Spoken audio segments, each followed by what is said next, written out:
Why Not? A queer podcast.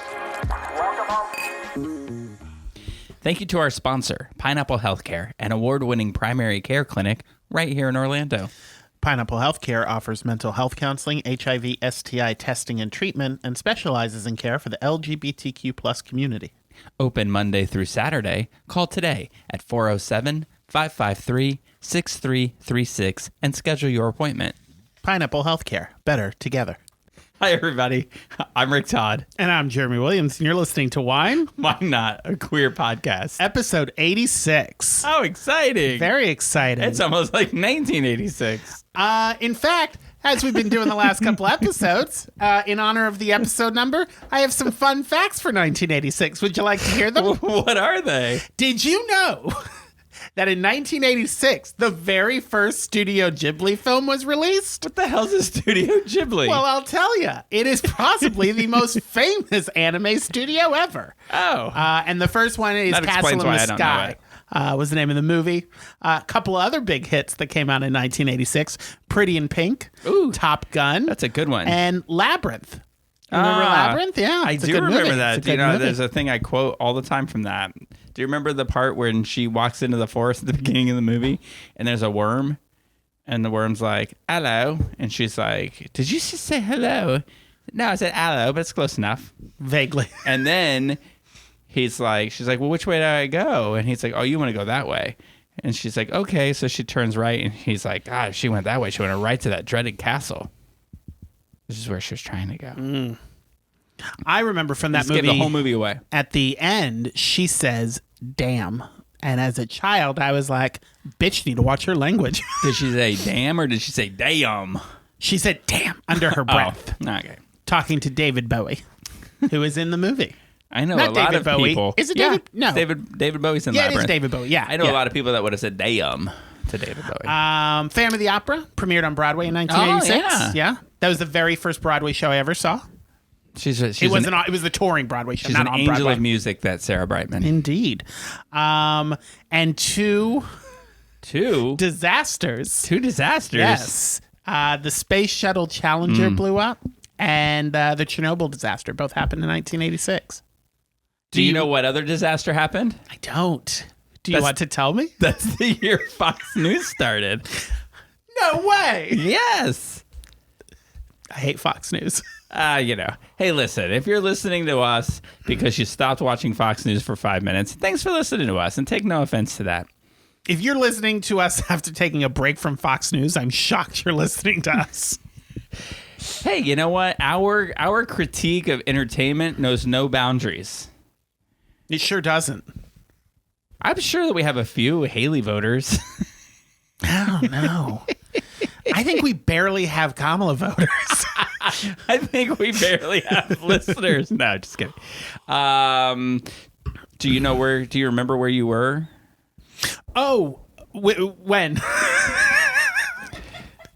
when the Challenger blew up? When the Challenger blew up. I was actually in the second grade, I think, second or third grade, and they had taken us all because it was back in the days when you didn't have like TVs and computers and everything in the classrooms.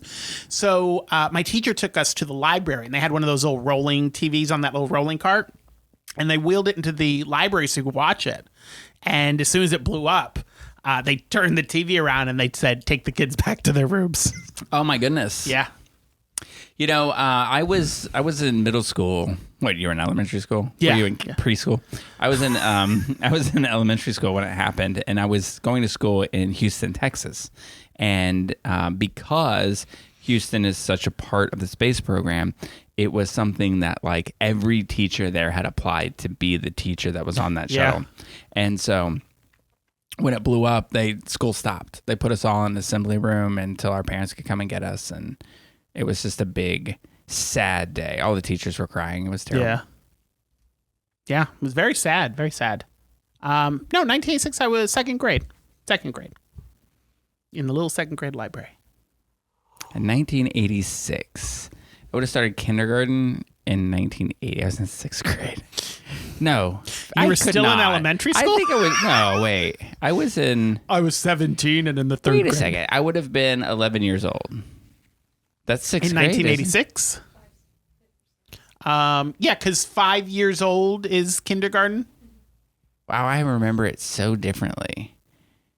I'm getting old. I don't know where I was. It happens. I was in school. I know Yeah. that. I just can't tell you what school. Evans Elementary. I can picture in my head. Evans Elementary. We were sitting in the little reading area, and we were all sitting on the floor, and they had wheeled the TV in. And I remember it was the librarian. She was this little old lady with short hair. She grabbed the TV and turned it around as it was blowing up. And they're like, "All right, take them back to their classrooms." There was like 4 or 5 classes in there at the time. There was a whole thing at our school. Like they were saying this is what happened, blah blah. But we were older. Yeah. I think it was Petrosky Elementary. That's where I think I was. Anyway, if you went to school with me in the 5th grade and we were there during that, send us an email. Let me know. Yeah. wwn@watermarkonline.com.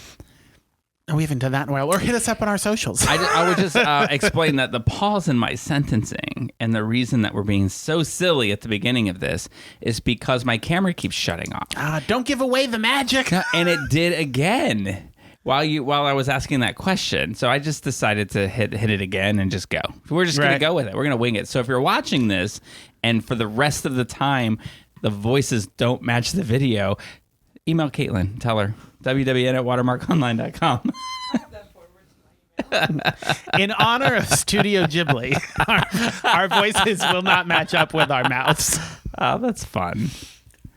That's fun. So Fun times. So, did you do anything fun this weekend? I did. I did a couple of fun things. Oh, tell me all about them. First thing I did that I was very proud of.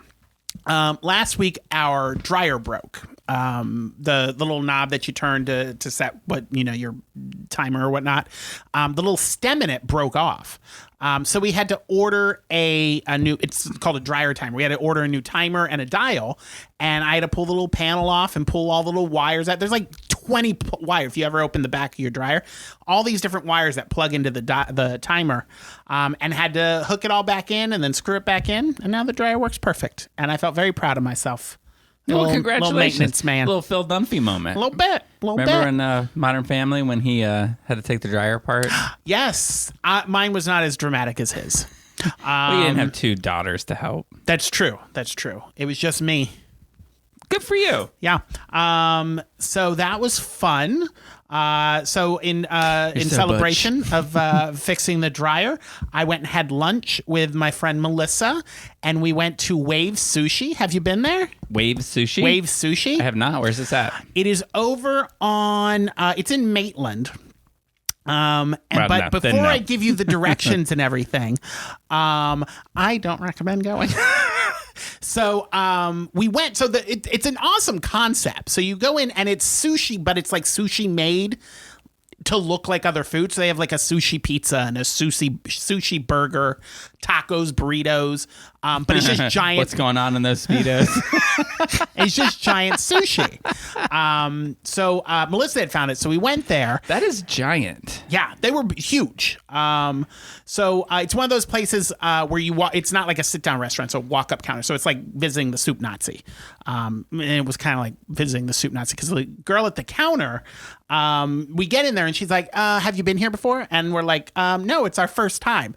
And she's like, "Okay, let me know if you have any questions." Now there's nobody behind us. So obviously we've never been there. So we had questions. And every time we asked a question, she was so irritated by that. Just annoyed by all the questions we had. And I can understand, you deal with your sushi burgers and burritos all the time. It's a wave of sushi, not a wave of questions. No, she was just very short. Like the burrito, they roll it in this thing and then they deep fry it. Tempura, whatever they call it, sushi. And so she was explaining that they roll in there and gives it a crunchy shell. And so I asked if the taco shell was crunchy too. And she rolled her eyes at me and she's like, "Yeah." And I was like, "Well, what is the shell made out of?" And she blew and then described what the shell was made out of. I was like, "You know what? I don't want your taco." I will just, so we got each of us got the burritos, and then we got a little fritter appetizer and some drinks. Came to $57.38 for 2 burritos, fritters, and 2 drinks. And then we went and sat down, and it was the blandest, most unflavorful burritos we've ever had. And so Melissa was like, we need soy sauce or something to dip this in. So she went to the counter and asked for soy sauce, and she goes, there's packets by the soda machine. So she's like, okay. So we had to get a bunch of packets, and we didn't even finish the burritos, our $57 burritos. And it was not a very pleasant time. And then the biggest thing that blew my mind, and this isn't just them, this is happening a lot lately, that is just kind of annoying me. After they charge me $57 for burritos and you do your little scan on the card, it says, would you like to tip? And you know how it gives the 3 tip suggestions? The suggestions were 20%, 23%, or 25%. And I was like, 0%. What are you talking about? $11 tip on 2 $50 burritos? Anyway, Wave Sushi. If you like sushi, go try it out. Well, it doesn't. If you like sushi, it sounds like you shouldn't. No, it wasn't very flavorful. Anyway, we didn't enjoy it. I will say the fritters were amazing. Fritters were delicious. They were cheesy, gooey. It's and an crunchy. interesting concept, but like when you get a sushi roll, it usually has like 6 to 10 pieces. Yeah. And like 1 or 2 is enough. Like, I can't imagine an entire sushi shaped burger. Yeah, that's a lot. We didn't eat all of it. I mean, we barely ate half of it. And she was like, do you want a box? And we're like, no. Yeah, just take it away. She's like, do you want a box? Did you look at her and go, why so many questions? It was a different lady who came in. The one who was gathering the trays and stuff was nice. But, if somebody else had a better experience, go try it out. And if you had a better experience, let me know. Maybe we just went on a bad day. Maybe we'll have you in as a guest and you can talk. Yeah, and you can get snippy with us on here. Or trash our show online, too. It's fine, too. Yeah. Can you be like, let's start a beef. where they're like, oh, yeah, what do you don't know shit about entertainment. What do you got to say about sushi? So, yeah, we did that. And then other than that, all I did was chill out and watch some movies. And I saw 2 movies I've been wanting to watch in the theaters that I was just kind of like, I'm not going to, I'll wait till they come on streaming. And they came on streaming. And that was Civil War. Finally saw it. Did you like it? I did. Yeah. It is not what I thought it would be, but it was a real interesting look at, and maybe it's because it's the business we're in, but the way that you separate yourself from what's going on in the world because it's your job to cover that. Yeah. So it was a real fascinating look at that. Wasn't it interesting, too, to see Kirsten Dunst as, like, a mom-like, unglamorous mom-like kind of a person? I was watching Last that time movie. I saw a movie, I'm sorry, I just in my mind, Kirsten Dunst is Kirsten Dunst from Drop Dead Gorgeous today. Well, but mine is no. Spider-Man, but I thought the same thing when I saw her. And I even saw when she was in Power of the Dog, and I didn't see her as this older woman career like she is in this. She was, and maybe it's because she was playing a mom, but like there's scenes where they're just like straight on, the camera's looking at her face, and you can see that like everything she's seen has just hit her. And it's like my thought was, when did you get so old, Kirsten Dunst? And then I saw myself in the mirror and I was like, no, when did we get so old, Kirsten Dunst? And I mean, like, we're aging along with her. Yeah. But yeah, we've seen her grow up from Interview with a Vampire on up. I hated her in that movie. And but I loved her in that everything movie. else.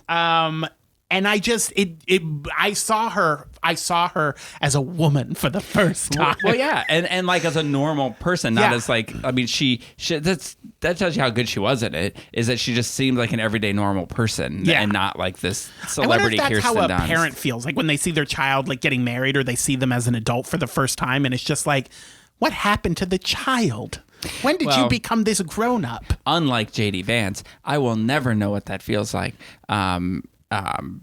But I imagine. Never say never. There's still time. I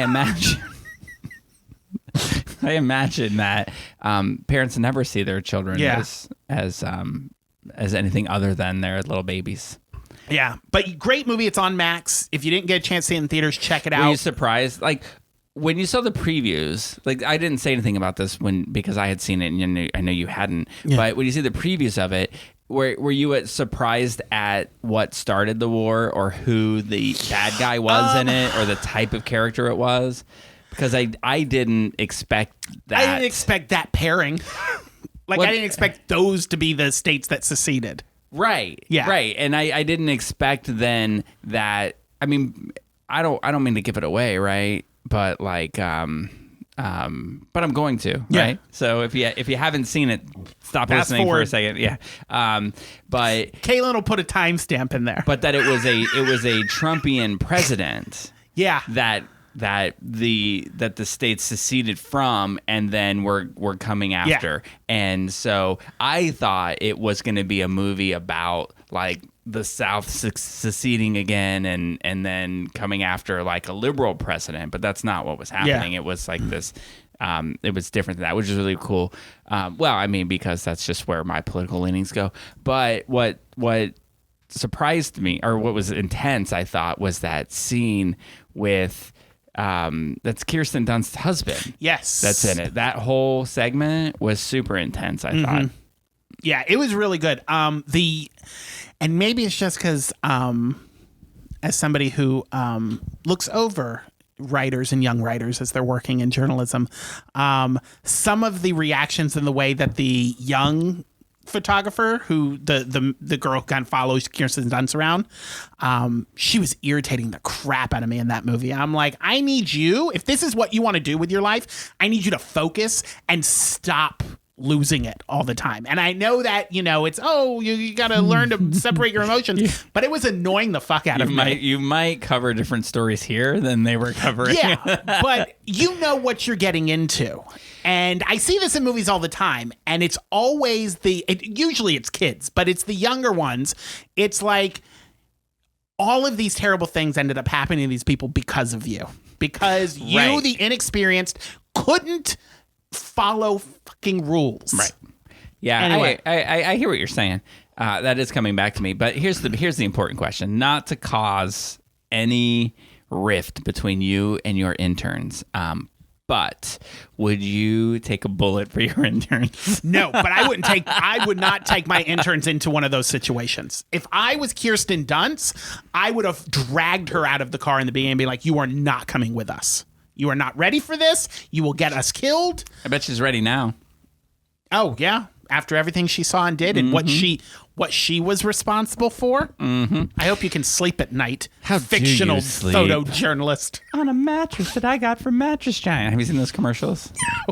Like like an annoying person that like drives like on the emergency and get past traffic, and somebody's doing that, and somebody stops them and is like, "Hey, how do you sleep at night?" And they're like, "On a mattress I got from Mattress Giant," or some stupid. I don't think it's Mattress Giant, but it's something like that. I do all I can to watch programming without commercials.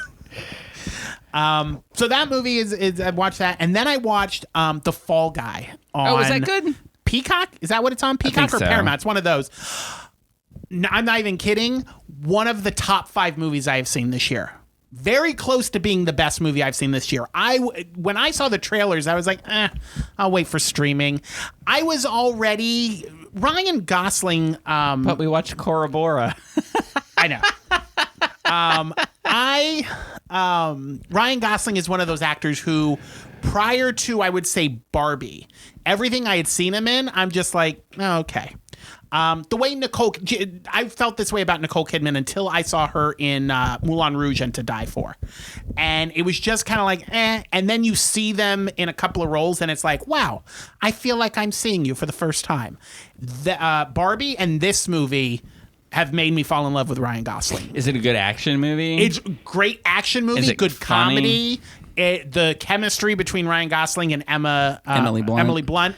is amazing. It is so good that at the end of the movie, I felt that, when you see a movie and it's just so good, you want to just tell someone about it. I felt like I wanted to just start calling people and tell them about this movie. It was so good. I've been close to watching it several times. Now, I'm pretty sure it's on Peacock. It's the extended version. So it's like almost 2.5 hours long. So I almost didn't watch it because I was like, this is way too long. But it flies by. It is so good. Hannah... Montana? No, from Ted Lasso. She's love in her. it. The guy who's Quicksilver in the Marvel movies, and Hannah Aaron Willington. Yes, she's in it. Aaron great. Tyler something is in it. No. I forget. It is making up names now. Anyway, he's in a bunch of movies, but he's in the new Godzilla movie. He's in good movies, a lot of movies, but he's a good actor. It's just a lot of cameos in it. It's just so good, and it's such a well-paced movie, and I was really impressed with it. You know, one thing I have to say about Emily Blunt is that she's really good at picking movies. Yeah. Like, I don't think I've seen her in anything that's bad. No, did you ever see Jungle Cruise? Did you watch that with The Rock? No. Her and The Rock are in it, and Maybe that was one of those this is movies why where I I was like, haven't seen her in a bad movie, because I haven't watched that one. it's actually not that bad. Is it good? It's okay. Is it Jumanji funny? I'd put it on par. I with love those movies, so that's Jumanji. saying a lot. It's there's that one, the British comedian plays her gay brother in it. I love that you said that like there's one. He's Is not it gay. John Oliver? He does a lot of like the Ricky shows Gervais? over in England. No, it's younger. And he's kind of tall, and he does this bit. It's all over socials where he talks about how he went to Portugal and couldn't get his turd to flush down the toilet. So he went and got the server and brought him in to show him that it wouldn't go down. So he pointed to it and then pulled the thing to show it wouldn't flush, and it went down. So he's like, it looks like he brought the Spanish server into the bathroom to show him how wonderful his poop was before he flushed it. Anyway, He that sounds guy. hilarious. I'll show you the bit after I'll this. have to look that. It's hilarious. But yeah, it's okay. You should check it out. But you should definitely watch The Fall Guy. It was a really good All right. movie. I will have to do that. But that was basically it. Just, did a lot of laundry this weekend because, I fixed the dryer. So I was like, I must use the product of my manliness of building Do you hose appliances. down all your clothes just so you could dry them? Yeah, well, I just stripped everything down. It was like, oh, the shower curtain hasn't been washed in a while. Let's wash that. And yeah, I just went around washing everything so I could use the cool dryer that I fixed. But that's bad. Next is my lawnmower because my lawnmower went out. So I'm going to try to fix that. I'll let you know how that goes. I'm very curious. How was your week? I'm glad I don't live next to you. I don't want like a blades come flying through my house. My week was good. Yeah. I mentioned Emily Blunt just because. Have you ever seen is it Sicario movies? Yes. Have you seen? I didn't watch the first one. One just came on and it was raining outside and I couldn't do the I think project she's only I wanted in the to first do. one, isn't she? Yeah, so I didn't watch that one. I watched one where Del Toro. Oh, Benicio del Toro's Where in they it. give him the opportunity to get back at the cartels. Yeah. So I'm assuming that in the first one, his family is murdered by the cartels, and that this is him getting back at them. And this is one I where don't think he's in the first one. I think it's her and Josh Brolin. yeah, he's in the second one, but I think that he is because I think that's the whole point of it. Is in this one. This is the one where he gets like shot by that kid towards the end in the head. Oh, they're all three in it.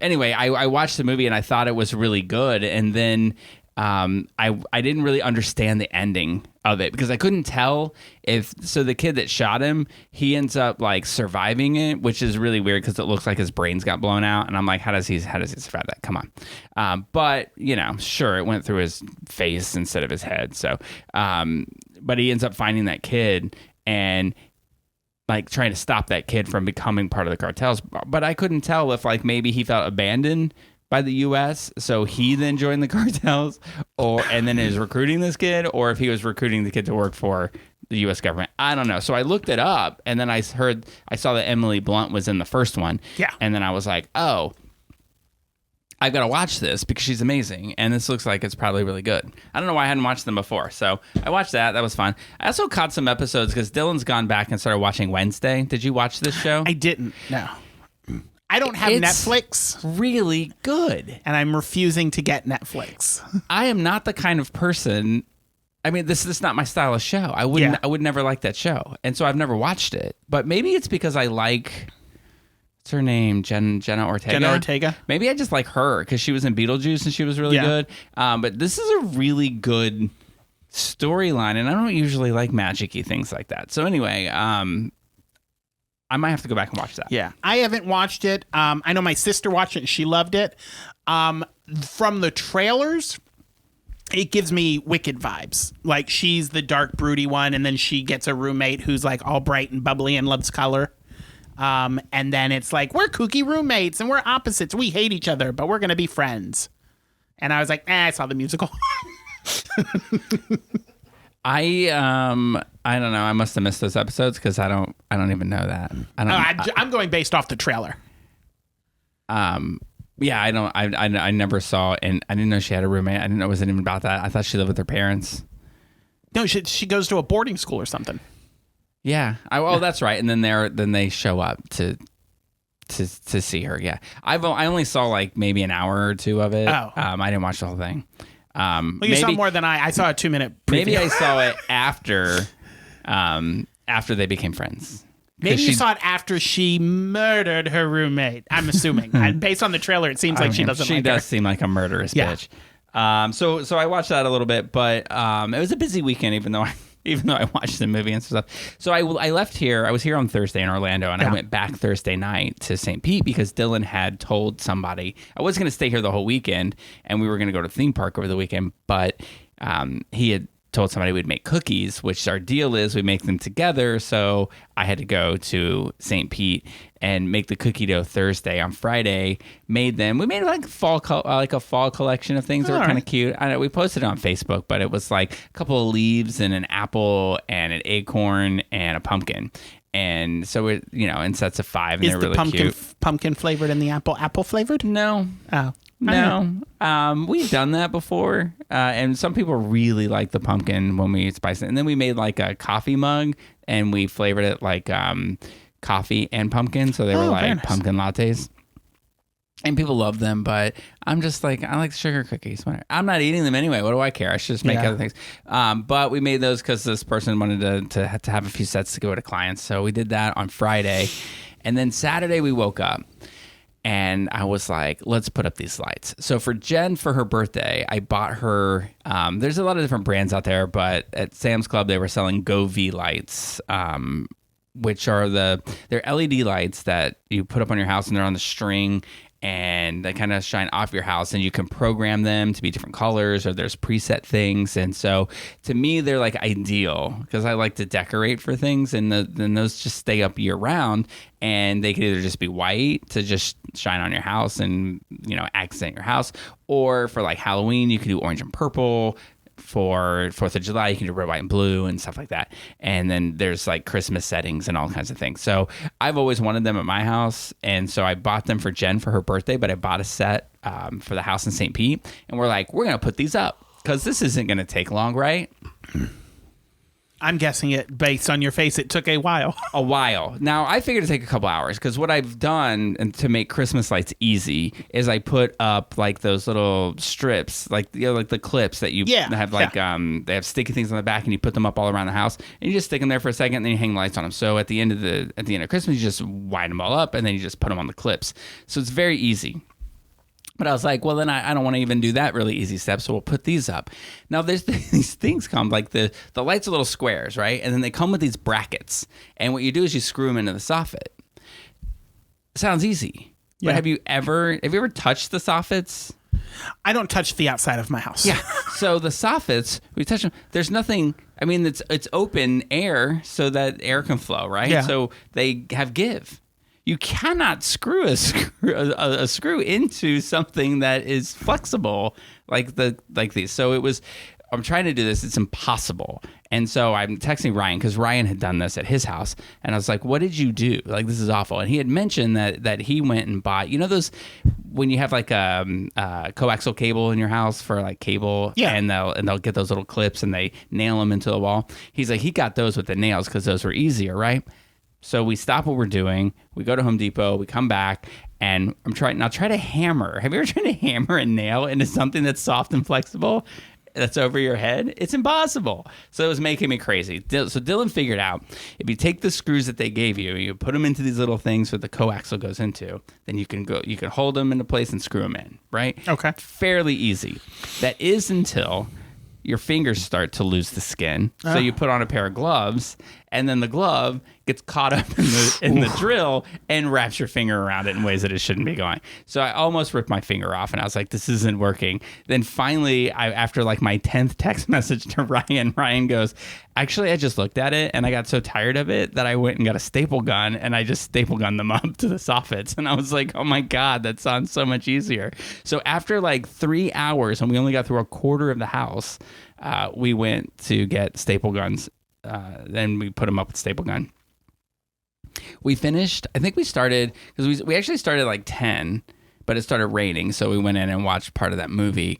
And then we went back out there and we finished at 8 p.m. But they're beautiful and I love them. So there we go. Oh, nice. So that was that. That was Saturday. And then I and let me tell you, at almost 50 years old, my back was killing me because of like the ways that I had to position my body on these ladders to get up there to do the staple gun. It was crazy. But then the next day I had to play 2 softball games because the softball season started. And so it was rough. It was a little rough. I was a little tired. My body was like, what are you doing? But it's all good. Trying to do too much. It's all good. For those that are going to keep score all season, I'll tell you, we won 1 game and we lost 1. But we only lost the second one by 1 run. So we got a good team this season. Nice. This is in Orlando, or yeah, this is in Orlando. So it was opening ceremony too. I did take a picture of the people throwing out the first pitch. Oh, very nice. Which was like who threw out the first pitch? It was I don't think you would know the name if I said it. They're not famous, but what they did, the league lost 2 players this recently, to sudden. They passed away suddenly and unexpectedly, and so it was a memoriam of them. And there were 3 people who actually read some things, and they did this jersey ceremony, and then 2 of them threw out a pitch. Oh, that's nice. So it was really nice. And I did play on. That sounds better than the in memoriam that we're going to talk about a little later on. Really? See, you and I will never agree on in memoriams, will we? I actually really like that song. So anyway, okay. But I did play on a team with one of the guys, and I had no idea that he passed away. So it was sad to hear. Yeah, but it's a good softball's good. You should go out and watch some gay softball. It's like the people have a good time and they're like family, and it's really cool. I just might. I'm actually. I was thinking about joining a gay bowling league. Because Out Sports League, the bowling alley that they do their league at, is the one on the corner at the end of the road I live on. Oh, really? So I was like, it's right there. Boardwalk. Oh, okay. Bowling, right there on Rouse and Colonial. And I was like, it's right down the road. So I might pop in. There's there's bowling leagues that have gone on for a while. But depending on what night of the week it is, if you're looking for teammates, I used to be on the bowling league and I love it. Yeah.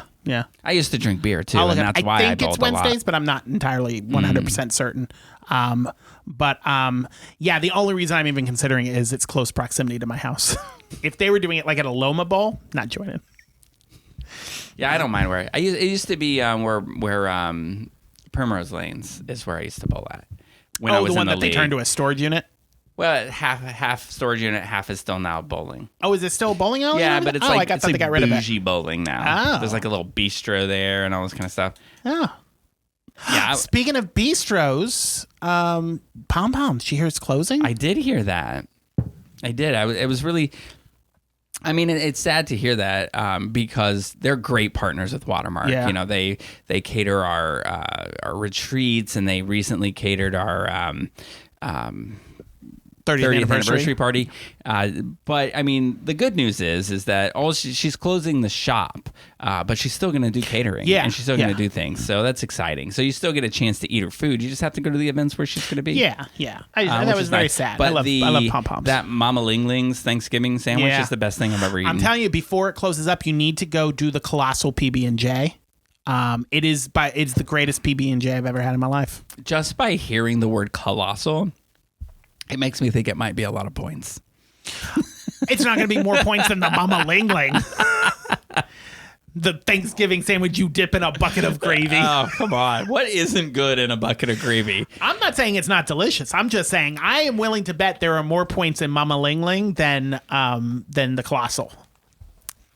I don't know about that. Here, it's peanut butter, jelly, bananas, and marshmallow fluff. So yeah, marshmallow fluff, you're screwed. Well, and peanut butter. Peanut butter's a ton of points. Peanut butter's healthy though. No, it's not. It's fine. It Trust is- me, it's a loosen up your point strings a few and enjoy life once in a while. Have a They're colossal. not my point strings. I don't make the rules. I just scan the barcodes. All right. Well, you have until October 4th, and then you will never enjoy a colossal ever. So Maybe I'll have a colossal birthday party, and I'll be like, I only want colossal sandwiches, and oh my get her to god, do you cater. know how amazing a birthday cake size colossal PB&J sandwich would be for my birthday? I bet Palm could cater. She'll cater my birthday. She'll make me one of those, and you'll have just a slice. Just have a little What slice. a fun idea! A birthday sandwich the size of a sheet cake. I love it. Yeah. So I was very sad to hear that this morning. Yes. Yeah. Yeah, I mean, there's a lot of things closing or in danger of closing, and there's a Hammered lot of... Lamb just had a fundraiser this weekend because with all that construction out front, they're having troubles. Something recently just closed. I do can't remember feel what for it them was because now. I'll tell you, there's like things like, there's other, because people were talking, about how, how are the other shops doing and things like that are in that block that's shut down. But Yeah. like if you need eyeglasses and that's where you go and get your eyeglasses, you're going to go and get your eyeglasses. You're not going to compete with 50 other people. You're just, but when you're a bar and you need people to park and hang out, the people are going to walk 3 or 4 blocks. So I get why it's horrible for them. And I'm glad they had a fundraiser. I'm glad it was successful. And I hope that they stick around for a while. City's got to do that. Behind that whole stretch there's that lot. I guess that I don't know if it's a business lot or a school lot or whatever. But they closed it up and they're like, no, people can't park here. Nobody seems to be helping out anybody down there with the issue. It makes you wonder if there's like a plan. Oh, You know what I like mean? a ulterior motive, push them out kind of plan. I'll say I don't know anything. And this is way back when, right? Way back when the Hammered Lamb was a different bar and it was like humongously popular and people loved it. The people around didn't. They wanted they just there's a thing that happens with bars, and that's when they close and the people who are wasted walk away from it. They don't always treat the space around them with a lot of respect. Like we know people that live behind bars and people pee in their yards all the time and all this kind of stuff. So and having been one of those drunk people with other drunk people and seeing the things that they've done as they leave it, it's just kind of chaotic. So I'm just wondering if maybe people just Yeah. maybe somebody doesn't want them there. I don't know. But they do great things for the community, and I hope they get to stay Yeah. as long as they want to. Yep. Awesome. All right. You want to talk about what we watched? No. No? All right. Thanks for listening, Thanks everybody. for listening. No, let's do it. Let's I start. have no doubt that half of our viewership, this is when they turn it off anyway. They're Let like, us I don't know. care about Big Brother. Hey, Buffalo, are you still listening? All right. Yes, Big Brother. Big Brother. I don't know if I got my week numbers right. I just call it week 9. That's just what. Episode number, it's episode 26. That's a lot. 26, 27, and 28. It's a lot of numbers to go to. So Yeah. here we go. We start the week. It's Wednesday night. As a reminder, Chelsea has won Head of Household, and Angelo and Chemo are nominated. Yes, and right off the bat, Angela starts to do the same thing that she did to Leah, to Mackenzie, where she's like, "Oh, woe is me! I don't want to go home. If you were to win veto this week, you don't have to use it on me. You don't have to do like Leah did. But I'm just saying, I love you like a daughter." I love this Mrs. Doubtfire thing you have going on here. With each moment that goes by, when I don't think I could dislike Angela more, she seems to pull out something else that makes me go, "Angela, I can't stand you. I need you to go home." And this was it. The whining. Now, granted, what ends up playing out this week, she's a very smart player. I don't think she was smart. I don't think she's a good human being. But yes, she did something very smart She this did something week. very smart But- that I have to respect She is not a good human being. because this is the way you're supposed to play the game, and she did it perfectly. But anyway, before we give away the spoilers of the spoilers, she's doing that. Chelsea, of course, is going through this spiral again about Cam being too close to Leah, and then thinking Cam's going to choose Leah over me. So she gets in this huge conversation with Cam about it again, and she's eyeing Leah. If somebody, she wants Angela to go home. Everybody wants Angela to go home this time. They just wanted to get her to the jury, and now that she's here, they're like, let's get rid of her. But if somebody wins the power of veto and uses it, she's eyeing Leah. Yeah. Right. So Chelsea, Cam, Mackenzie, and Quinn are all hanging out, talking about what? Is it the line when it's I just have it all in order so I don't want to lose it, but they're in the bathroom and Chemo is sitting on the couch thing in the bathroom, and I forget who's in the shower. Is it T-Core maybe? And then Angela's sitting there doing her makeup or something like that, and they're talking about like when it's finale night and they get to see their families, like, and who they hope comes. And Angela's like, I hope my husband comes. And then she looks at Chemo and goes, if you guys have a pot, I'll have a pot too. Yes. That was later, wasn't it? When I don't know. I have it written right there. Oh, yeah, So, later on, she talks about doing the pot. that's such an old person way to say it. If you have a pot, I'll have a pot too. I would have been like, what the fuck are you talking about? Angela's not going to have a pot. I want her to have. Okay, I don't want to see her on another show again. But what I want to see is I want to see her have a pot. As long as it's legal, she said. She goes, I don't want to do nothing illegal. Where is this? This is in California? It's legal in California. You can have a pot there, Angela. So they're all talking about how Angela is hitting up Mackenzie. And then Chelsea mentioned she's worried about Leah, if she wins veto, using it again on Angela. And then, of course, Quinn. It's just, I don't understand how he's a super fan, because he just makes so many mistakes. The first thing he does is he goes to Leah after this conversation they're having, and he goes and he starts talking to her. He's in love with her. That's what I get that, but you know what? It's the same reason Chemo picked Tucker. Loving her that much is going to end up costing you $750,000. Yeah. Because he just goes and he's such a simp to her. It's so annoying to watch. Anyway, I can't stand you, Quinn. I can't. It's the mustache. I don't like it. It's the whole thing. It's the whole way he carries himself. He's sad, dumb, and pathetic. And I'm glad Leah doesn't give him the time of the day. I feel some sympathy for the guy. I get, like, he's just thrust into this situation. I mean, I would argue this, right? Because he says this at some point. So I'm skipping around somewhere. But he says, this may come as a surprise to you, but I don't have any experience in courting and dating women. Shocking. But then there's Leah, who I would argue is beautiful. Yeah, she's an attractive woman. woman. Right? So in what other circumstance? In a conventional way. Right. In what sort of circumstance would this pair ever have life? You know what I mean? Like, I mean, based on what Leah says, all he's got to do is put on 40 or 50 pounds and he's in. But you know what I mean? So I get, he just doesn't, when it comes to like relationships, he's got no experience. So he's going to make a ton of mistakes, and then eventually he'll find the right one. This is the point when Angela talks about wanting a pot with her house guests.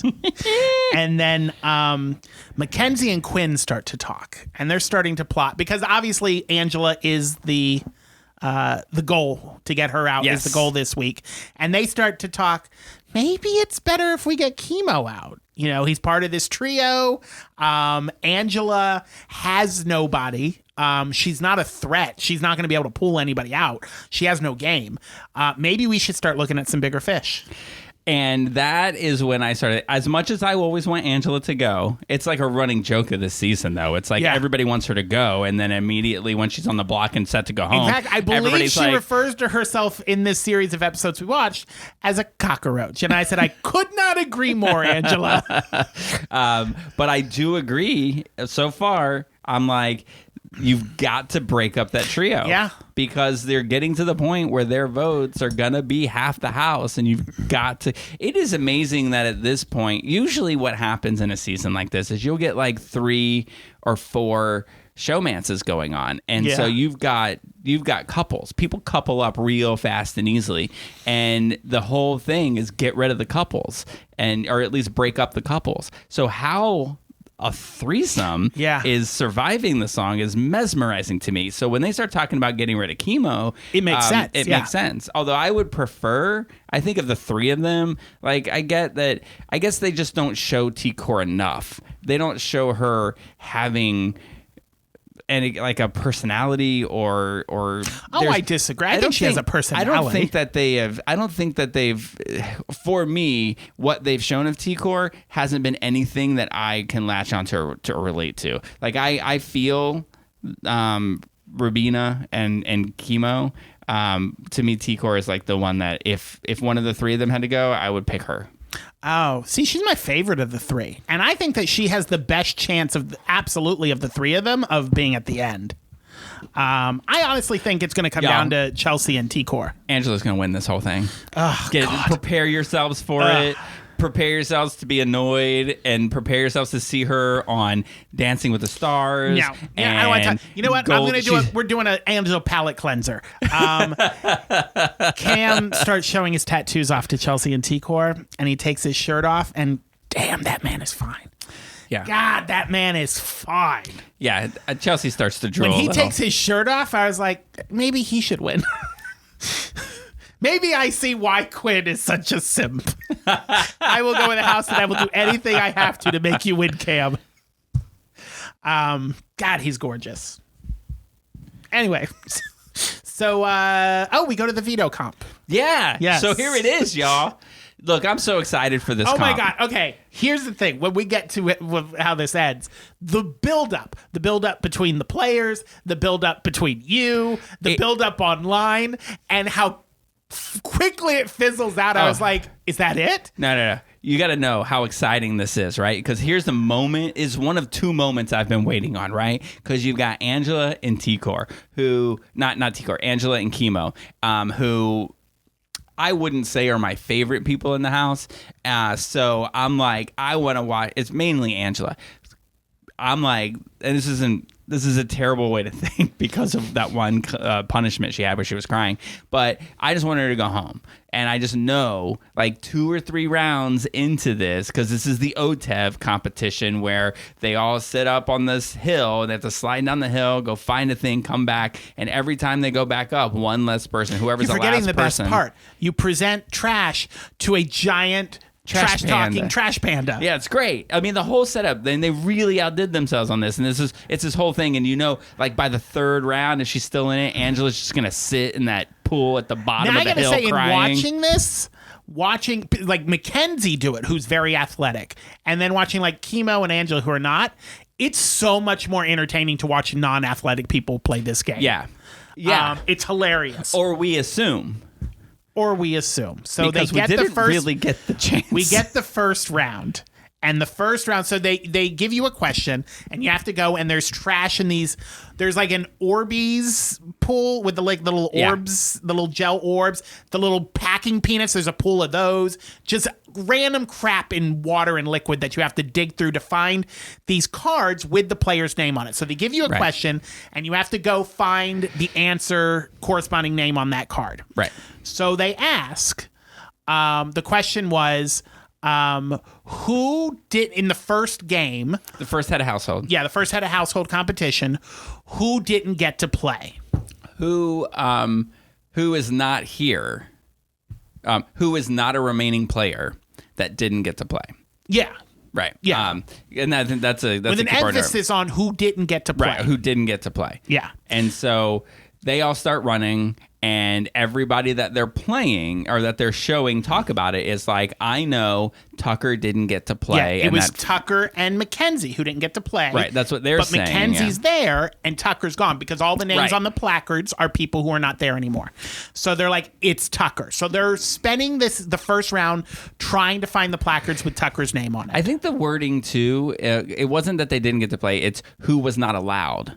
Yeah. to play. And so that's a key there as well. Yeah. So everybody's running and they're grabbing their Tucker things, right? And Angela's actually the first one done. Surprisingly, and yeah. she doesn't use the rope to get up that hill, which I love. She stopped. I think it was T-Core said she stomped up like a Karen walking up to the counter to return an item. Yeah, she wanted OTEV's manager. Yeah. Which but it was funny because the sound effects they played as she was like, and which is great because that would make her tired, and then she wouldn't be able to do that the next round. And I couldn't wait to see it. So she gets up there first, and then Mackenzie gets up there, and then everybody just kind of follows in. Yeah. And so Chelsea is the only one who doesn't get an answer, so she waddles up there and she slots she's down. like, I'm not going to be head of household, but that's okay because the next round other people will. So then they start going down the line, and it's funny too because they get coached, right? And Yeah. you have to be overly excited. So and like when Angela got up there first, she was like, yeah, screaming. So then she's like, I picked Tucker. And they're like, yeah. And then so it goes down, everybody picks Tucker, and then they go to Mackenzie, and Mackenzie's like, I picked Cedric. And did you see Rabina's face? Rabina went, like, she looked at her like, what you talking about? And then, like, even put her hand on her in this sympathetic, like, oh, you simple little idiot. Here's How the could thing. you pick Tucker? As we're watching this and they're all looking for Tucker, I'm yelling at the TV. That's not right. Why are you all looking for Tucker? And Mackenzie was right. They were looking for the two who lost the first competition and could not play, and that was Cedric And Chelsea. who had to dress up as the computer chips. Right, and since Chelsea's still in the game, Cedric was the answer. So we got one round, So that was it. and Mackenzie won. She got head of household. No, power veto. Oh, power veto. Yeah, she won power veto, Yeah. and that was it. And we didn't get to see anything else. And at least the cast apologized to America. Like, think of my all favorite the part is things. because the trash panda's like, "Hey, you dumbasses!" And then after this, Chelsea goes in the diary. She goes, "He was right. We all are a bunch of dumbasses." I think I just wrote down, or Quinn said, this cast is full of idiots. Yeah. What a letdown. Yeah. Maybe Just next year how I'll much- watch just how for much OTEV. money and time went into building that If backyard and that I was set. one of the people who put that together, I would have been behind the sets like these fucking idiots. Can you imagine all that work and just You got nothing? like 30 minutes. Terrible. Fizzled Anyway, out. so after the long, hard-fought one round of OTEV, Chemo, T-Core, Rubina, Quinn, and Leah are all just hanging out in the backyard. They're playing pool, laying poolside, just lounging. It's late at night, and they're just hanging out. And you know what happens when people are just chilling and having a good time? Angela has to fuck it up. Angela happens. Angela can't sleep, so she comes storming out there, and she's all They of them. And they're must be talking like, about "Hey, Angela!" her. So she waves. They wave to her, and they're like, "Oh, hey, Angela!" And she's like, "Hey!" And then she closed the door, and in white lady middle America mode, she's like, "Oh God, young people having fun!" And she runs upstairs, and she's like, "Chelsea, the whole house is against you and me. They're talking about it right now." Yeah, Quinn and Leah She are is forming an so alliance with paranoid. with the trio, and everyone's coming after you. And she's like, "What?" And she's like, "The only way to save yourself is to convince Mackenzie to save me." Now- and she does it. She does it. Now, here's Chelsea's reaction. This is what I don't get about this, because I'm like, everything up to this point is everything's Angela's going home. Now, I had read ahead, so I knew who goes home. Yeah. But I'm like, how do we get to that point? Because how is it not Angela? And then this is where it starts to come. But Chelsea and Mackenzie both say this. Well, Angela makes shit up. Yeah. But just we're in gonna believe case, this. Just in case. Quinn has lied to us before, and he's a bigger fish to fry. I'll tell you So- what, Mackenzie. Use it on Angela. Use your veto on Angela, and we'll put Quinn up. And she's like, "That's a good idea." Angela is just like our best friend. She's always looking out for us.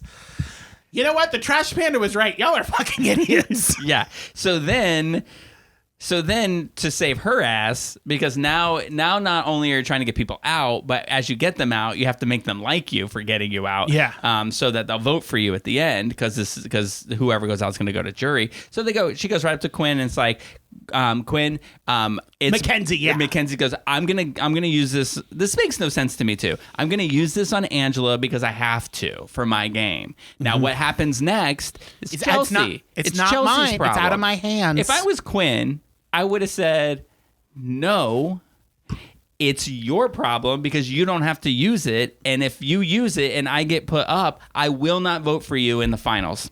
That's what you need to start saying to people. You want to save your skin in this game? You tell them, I will not give you my jury vote, and they will reconsider what they're doing. So the episode 26 ends with Quinn going to Chelsea and begging her, listen, don't do this. Right. Why does this even make sense? You have a trio of people, and you're going to get somebody out who is a number for you. Yeah. At this point, Chelsea believes that they have the house split in the trio and then the five. She's like, we have control of everyone else. We should work on the trio. Right. And then she just loses her mind, just falls out of her head, and she's just like, nope, we're gonna change it up. Flip the script again. There's so much flipping of the script in this season. They have no loyalty. No. So they end it there. We go to the next episode. First thing you notice, Julia's not there. They don't say this on the show, but I did look it up, and apparently she had COVID. They do say it.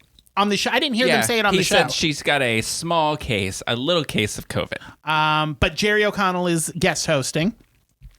And Mackenzie uses the veto on Angela. And Chelsea puts Quinn up in her stead and says, sorry, boo. I don't want you to go home, but who else am I going to put up? I don't know. Maybe another member of the trio. That will break them up. You have to vote on one of those two. But she's like, no, sorry, Quinn. Don't worry. Yeah, we've got the numbers. I think there's things that they're not showing us too. Yeah. You know, like even like, and we'll get to it. I don't want to give anything away, but I just think that there's certain people who won't advocate for certain people to go up. And I think it gets evident. So I think, like, you've got to know when somebody says to you, I mean, if you're a super fan of this show, you have to know when somebody says there's nobody else to put up that you're going home. Yeah. Because there is. I mean, you look around, there's full of six people. other people. Yeah. So this is when Angela says she's like a cockroach. And I was like, truer words have never been spoken on Big Brother. So when she uses the power of veto, this is where my brain starts to go to this. How scripted is this show? Yeah. So Mackenzie ran to Quinn to say, I'm using the power of veto on Angela. You're probably gonna go up. She ran to him to say this. Mm-hmm. Are we supposed to believe that Mackenzie never told Angela she was gonna use the power of veto on her? So when she uses it on Angela, Angela's reaction is that of a low budget film. It's like, it's ridiculous. At that point I said, there is no way this show is real anymore at this point, because there's no way.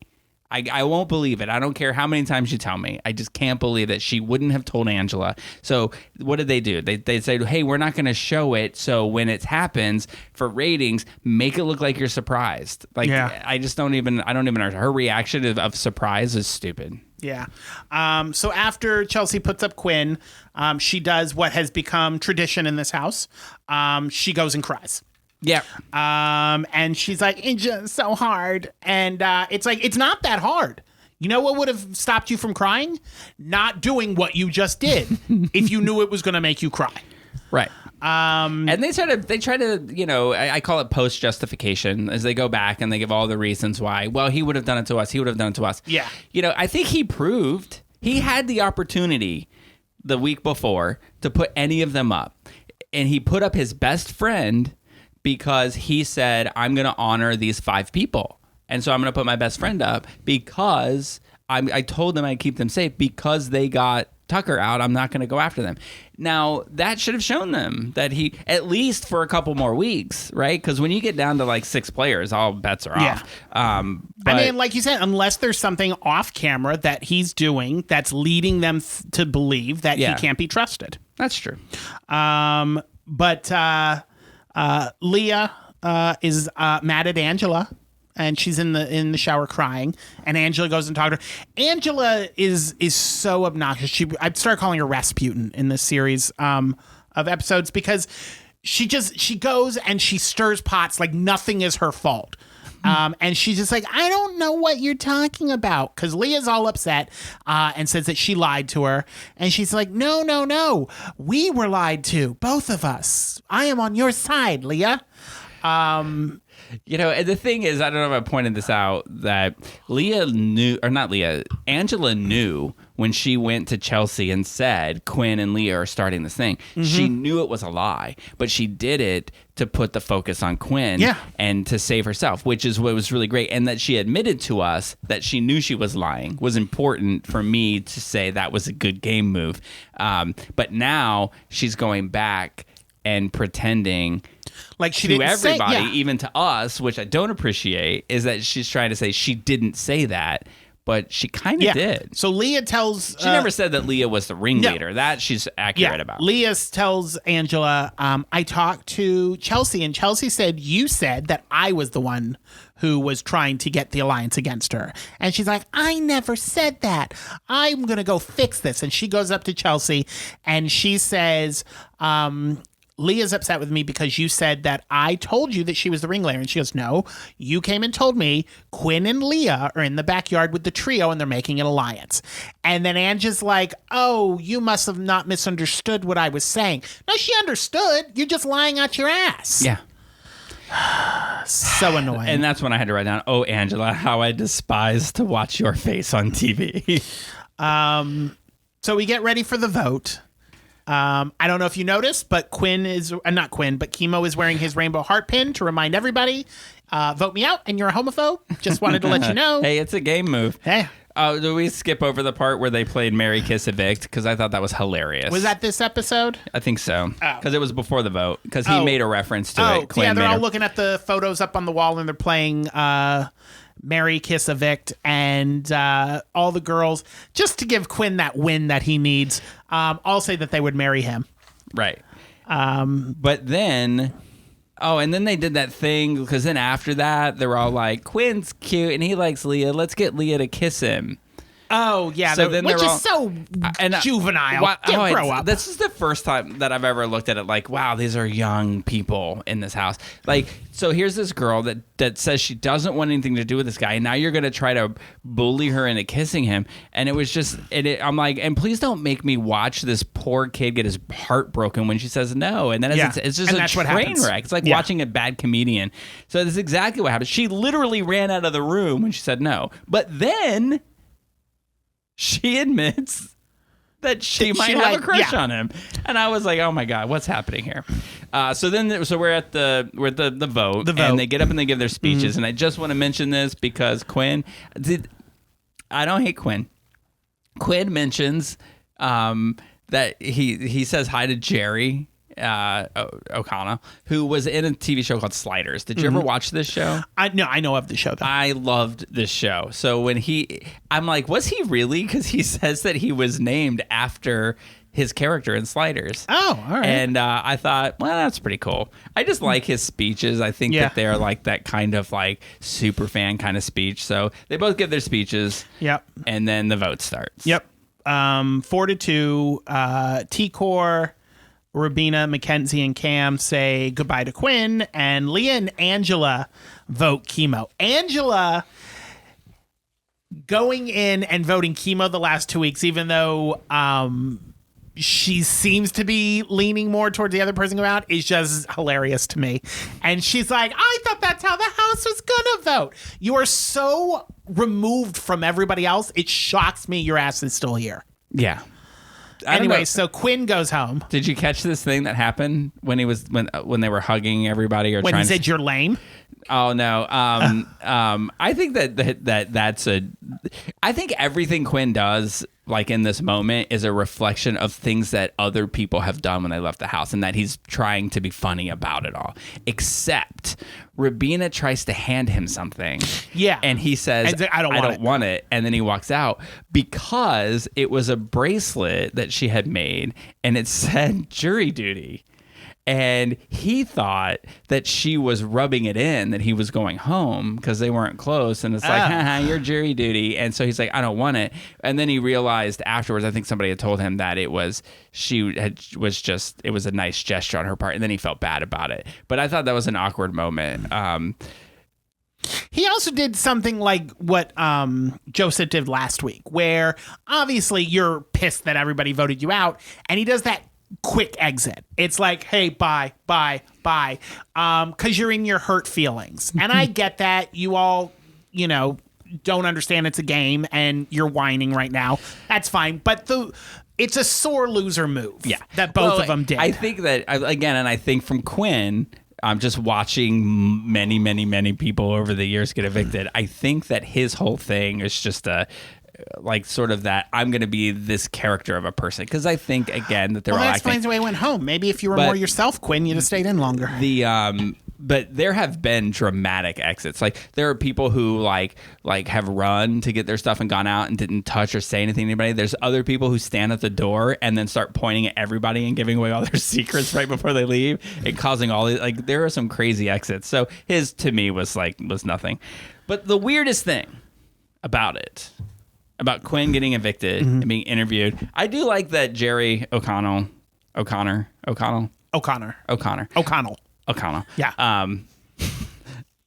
That's the name of this episode. O'Connell. Doctor. That he admitted, or he said, I'm sorry that it's me because I know that you probably want Julie Chen to be here interviewing you, but it's going to be me. But then at the end of it, he said, can I touch your hair? What is anyone's obsession with touching anyone's hair? Idea. I never want to touch anyone's hair. And then after that, Jerry was like, thank you for the best night of my life. And I was like, really? This was the best night of your life? That's sad. Yeah. And when this is just a regular Thursday for us, Jerry. It's kind of big news. I mean, because she's never she has never missed an episode in whatever season this is, 26. Yeah. Anyway, I somehow managed not to put my Sunday notes here, so I'll wing it. Yeah. So Sunday. Well, first the episode ends with Ansley saying she's going on vacation. She's like, I have decided I'm going to go see the world. I do remember somebody, they didn't show who it was, but somebody yelled, where's she got to go? That was Chelsea, yes. So she goes, my junior artificial neurokinetic intelligence entity will be taking my place. And the initials of that spell out Jenky. Her replacement is Jenky. So we go into episode 28. We're going to meet Jenky. But before we do, Leah is upset because she realizes she's been on the opposite side of the vote for the past 2 weeks. So has Angela. So she's like feeling the burn right now. She's like, I gotta step up. I gotta start playing. Yeah. And they're not wrong. When you're on the wrong side of the vote, you're next. Yeah. There's a reason people aren't telling you. Yeah. And the first part of this episode, Angela is following people around like a little puppy. And like the whole eavesdropping thing is like, bitch, let me breathe. Step back every once in a while. But she's like just walking. She's like, are y'all talking about me? Just opening doors. Hey, everybody in here. You all talking about me? You know what it's so, she's wrong. A lot. Yeah. A lot. Nobody talks about you, Angela. So the trio are talking and whispering about Quinn messing up his own game, and that's probably why he went. And she walks up and she's like, I just can't with the whispering, you guys. I know what you're talking about. And I just want to. Such a Karen. And everybody's like, no one's talking about that, you moron. And then she just makes herself the victim afterwards. It's like, I'm going to eavesdrop and annoy you all, and then I'm going to be all victim-y when you're like, Angela, back the fuck off. Anyway, so we meet Janky, who's this janky little robot, and he has a carnival set up in the backyard for them. I love this setup. How love exciting. it. I love it. You never know. They're gonna have a little party. Big Brother is not going to do anything nice for you ever. So when they say, like, hey, do you like pizza? Yeah. Do you like ice cream? Yeah. Be careful what you wish for. So they all go to the backyard. And they got a dance floor. They've got pizza, ice cream, carnival games. They've got a theme song. He sings the Janky theme song. It looks like it's going to be all kinds of fun. And they're all like, we're going to have a party. And Janky's like, yeah, for a week. For 1 week. And then the doors roll close and they are locked out of the house and have to live in the backyard in the carnival for 1 week. Yeah. With an outside shower and a porta potty in a massive heat wave, they all have to sit outside for 1 week. Horrible.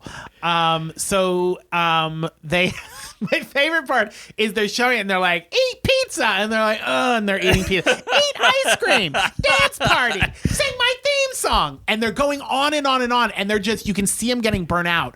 And they cut to T-Core, and I'm thinking she's going to be like, wow, this was a long, hard week. And she goes, I can't believe it's only been 1 day.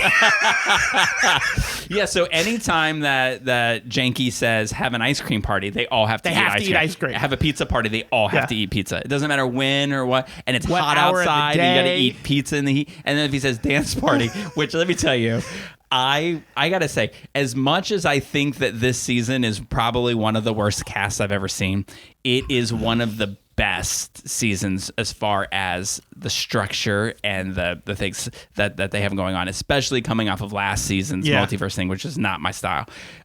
This Janky thing, because when I won't say who because we'll get to it, but when the nominations, when the people got nominated who had to get up, and while they were all hugging and saying and sorry, he's like dance party, and then they all have to dance while they're sad that they got. It's so awfully great. So we do the HOH comp, which is they're gonna make s'mores. Yes. So you're given a giant marshmallow, and you have a long stick, bendy stick, and you have to hold the marshmallow up against this little placard until everybody else drops and theirs. Can't let your marshmallow drop. You just hold it up there. So first thing is they have to set the game up themselves. So they have to go get all the supplies and set everything up. And then they get their little sticks in position. And they're complaining about that too. Yeah. I'm like, it wasn't that hard. The holes were there to put the little pole. It's not that hard. What are you doing all day, people? You're not doing anything. So they start holding it and the timer starts. You get pizza and ice cream for a week. Just build the fucking thing. So it starts off and they're all like, oh, yeah, this is fun. And then, minutes turn into more minutes. Turn into hours. So like, I don't have the order of that, but T-Core was the first one to go. Yeah. And T-Core went out in like 30 minutes or something like that, right? And then like the next person to go out is like at 2 hours and 2.5 hours. Yes. But holy shit, this game. They got down to the final three were Leah, Cam, and Angela. And it was the three of them at around the 7.5, 8 hour mark. Yeah. And they're just standing there for hours, and they start to the sun had come bargain with each other, and all the other ones they're lounging on the dance floor, and they're like, "Oh yeah," Chelsea's like, "The sun is coming up." Yeah, it's like 6 in the morning. They've been doing this all night, and they start to bargain, and Angela's like, "Cam, if you and me drop ours, Leah will promise not to put us up," and Cam's like, why are you bartering with me my time? Why don't you two drop yours and I won't put you up? Right. Which is a valid argument. Yeah, yeah. So it just keeps going on and on and on. Finally, Angela is like, I can't do this anymore. I've been HOA twice. I'll let one of them have it. But they make a deal with each other. Angela's like, if I drop out, let's agree that the three of us, whoever wins, will not put the other two up. We've earned that. Yeah. And I will say this too. I appreciate this if it's true. I just don't know if I believe anything she says. If her reasoning is true, I really think that's a cool thing to do. Yeah. Because she said, I've already seen photos. Yeah, because you get photos and letters from your family while you're from my HOA. family, and these two deserve it. I'm going to let them go. If they are going to be true to their word, I'm going to let them have it. So she drops out of it, and it's those two. I got this. Remember in Titanic when she drops the thing over the edge? Yeah. When she pulled the sticker out, I was like, And then Cam and Leah are like, hey, let's make it interesting. Let's do it. Let's go up on one leg. And Leah's like, okay, if you do it, I'll do it. So they go up on one leg. And as soon as they did that, I knew Leah was going to win. Because Leah went instantly into a yoga pose and was solid. And Cam started, to jiggle. Well, and Chelsea lost her shit. Yeah. Chelsea was She's like, what are you doing? I need you to win this game for us, and this is what I meant when you would choose her over. But you could tell, too, like, she went into a yoga pose, and the way that she picked her leg up was, like, different, because she did it in, a power stance. Yeah, and, it was a very Cam solid move. Just kind of made a lazy leg out, which meant, like, that's going to get heavier faster. And but they were both struggling right at the end. And, then Cam drops his mellow. Leah wins. And if I couldn't hate Angela more, her stupid fucking dancing when Leah won, it was that whole stupid thing where you put the hand in the air and then you move your hips left to side. I was like, Angela, you're like 60. That's like a 14-year-old dance. Knock it off. She sickens me. Bitch ate a cracker. That's what. Yeah, that's exactly what it is. Bitch ate a Everything cracker. she does annoys the crap out of me. And then Janky came on and said, "Sing my theme song." So that's what they did. Everyone is still just because they're stuck outside. So all of your wheeling and dealings you've got to do up in the balcony, or you've got to find a little corner to whisper in. You don't get to just go to a back bedroom. Everything's done out in the open. Mm-hmm. They're all chatting, and Leah talks with Chelsea, Mackenzie, Angela, and Cam, and separately, not as a group. And they all agree, now is the time. It is time to break this trio up. And that's what they do. They have the nomination game, which is a little different than the nomination rounds they've done. They've got the little bottles, like a ring toss game. One thing that I appreciate about this game, because sometimes I get mad, like when Chelsea's had a household and she's like, I want Angela gone. I'm like, why didn't you get rid of her? Why don't you break up the trio? Why didn't you get rid of Chemo? And then Chelsea says when she's telling Leah to put them up, it's like, I want Leah to do it because, and this is kind of smart too. You have to think about who's going to be in the jury. So if Chemo goes home, it's going to be Leah's fault. Yeah. So maybe Chemo will vote for Chelsea in the end. You know what I mean? That's the kind of way that they're thinking. So even though they don't do what we think they should, they probably are strategizing about the best way to get votes at the end of the game. Yeah. So we're at the bottles, and she puts up the ring on Rubina and Chemo. And everybody's like, oh. And then they're doing the hug thing, and then Janky jumps in. He's like, dance party. It's hilarious. And then everybody dances. And then it cuts to, of course, the two nominees talking about, I'm going to win that and save myself, and Lee, you better watch out, and blah, blah, blah. So you know what I do as soon as they do that? Because I'm like, you sound a little sassy. Let me see who wins. I look up to see who wins Power of Veto, so I know who wins. I looked up too, yeah.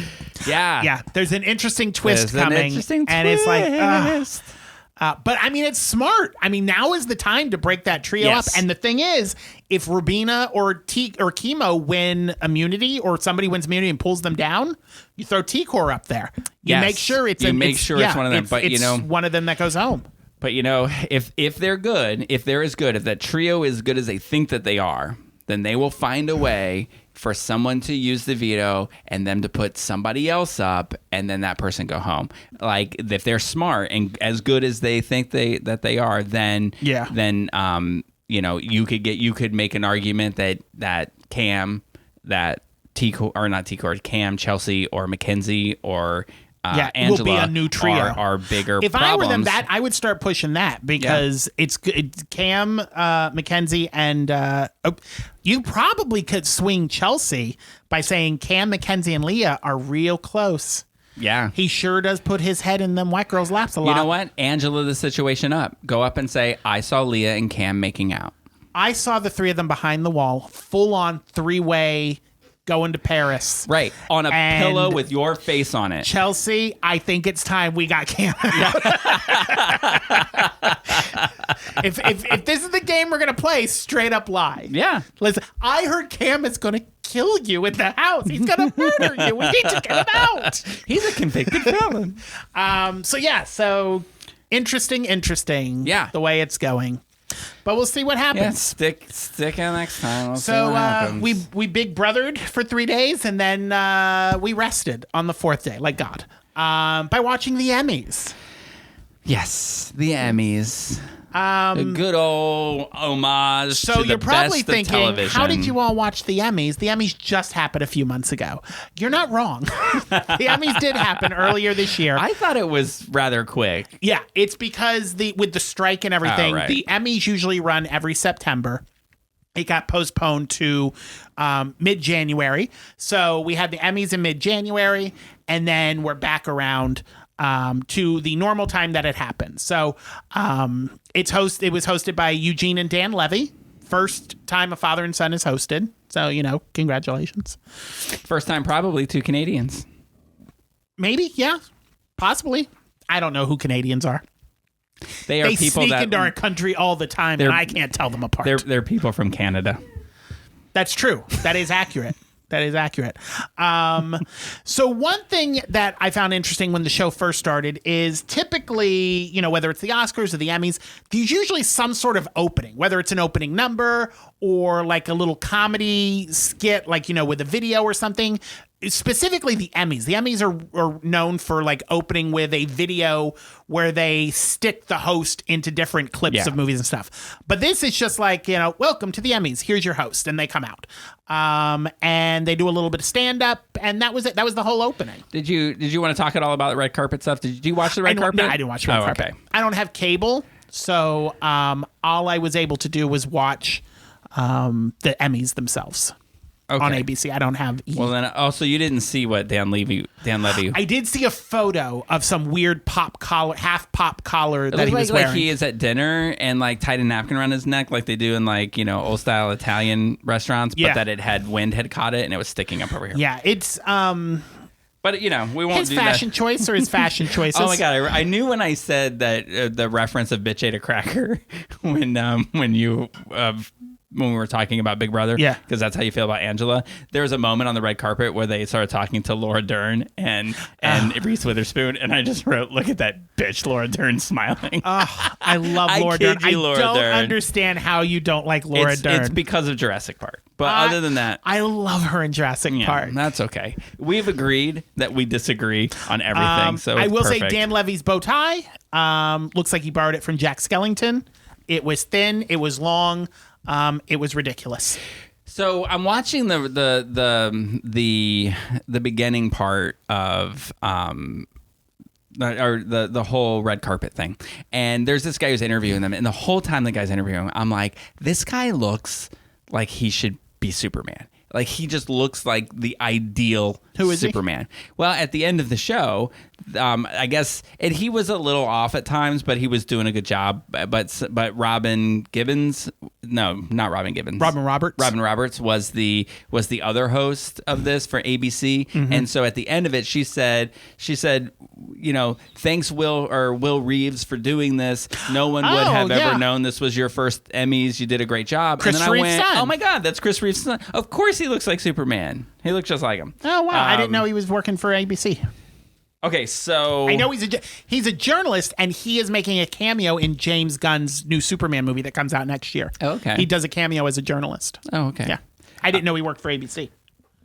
Yeah, I think that there's some sort of documentary or something coming out. Yes. And so I think that's why they had him on it, and then they were having him on the morning show the next day or something. He's a journalist. That's his career. Oh, okay. Yeah. It's Superman.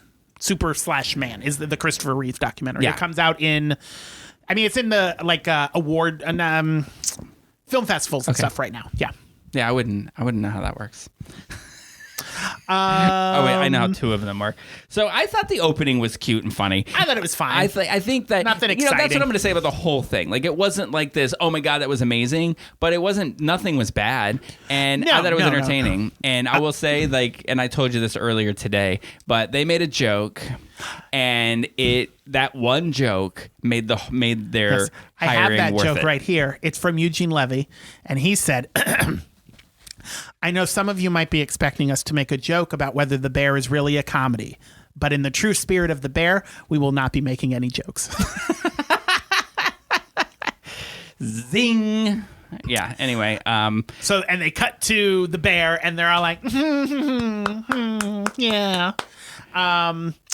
So, right off the bat, they give the first award away, and it is presented by Steve Martin, Martin Short, and Selena Gomez. Probably the funniest trio in Hilarious. Hollywood today. hilarious. Their thing. I do was- want to say, why were they standing so far apart? I don't know. That was weird. I didn't know what was going on there. But Steve Martin and Martin Short were further apart than Yeah. Selena and Martin. So maybe I don't know if maybe it was Steve a bit Martin like had they COVID. came out like they weren't talking to each other or something. I hope none of them had COVID. They were like sitting on top of each other in the audience. The second funniest thing of the night, or actually the absolute funniest thing of the night, came from Steve Martin when they were talking about things like to say, if you had told me this, I would never have believed it. And Steve Martin said, if you had told me something to the effect of, if you told me I'd be standing on stage with someone who looked like a retired female tennis player, and pointed at Martin Short. And it was so funny that Selena Gomez started laughing and couldn't go on. Accurate, hilarious. This happens with every award show, but there is always a presenter or a duo or trio presenters who are so funny in the short time that they have that Twitter lights up and they're like, why aren't they hosting the show? And I gotta say, I think they would be amazing to host either the Oscars or the Emmys next year. I think so. That would be fantastic. Selena Gomez brings in the young audience, and Steve Martin and Martin Short. I mean, Steve Martin, I think Martin Short has too, but Steve Martin's done the Oscars a couple of times. So, Yeah. something to think about. So best supporting actor in a comedy. Yep, and it goes to Eben Moss-Backrack for The Bear, which I will give you your one this entire show, The Bear. Here's what I'll say about The Bear. His speech Yeah. was about as funny as that show is. Yeah. And I want to point this out too, because I have two things to say about it. If you watch any red carpet interview with anyone that's in The Bear, no one who is interviewing the person nor the person who is being interviewed says anything about that show being funny. Not one person ever says anything about it being funny, and not one person cracks a joke. Yeah. Like, not in their acceptance speeches, not in anything. It is not a comedy. It is not funny. It is a great show that is a drama, and it should be categorized as that. It is obnoxious to me that they just get to pick. If you just get to pick, chaos, anarchy. Like, why doesn't somebody say, oh, you know what, this category has shitty people in it, so I'm going to just say that, ER is a comedy, and let's see if we can get that to go in there. Or let's just say that,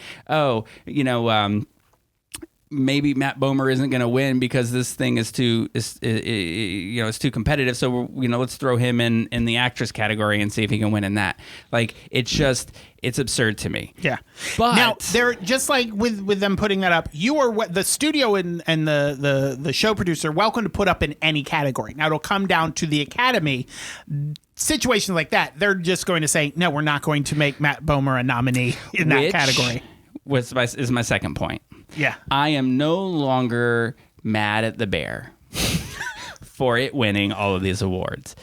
It is the fact that the people sitting there getting the awards are allowing this to happen and not saying we need to draw some lines here. I mean, I just think one of two things are going to happen, right? 20 years from now, I know you think no one's going to care about this, and probably not, but 20 years from now, either people are going to say, wow, I can't believe we let that happen, or it's going to be a free-for-all. And then people are going to say, God, I can't believe that guy was so stuck in his ways. He wouldn't let a comedy or a drama be a comedy. But it's just weird to me. And that is all that I will say about it. Yeah.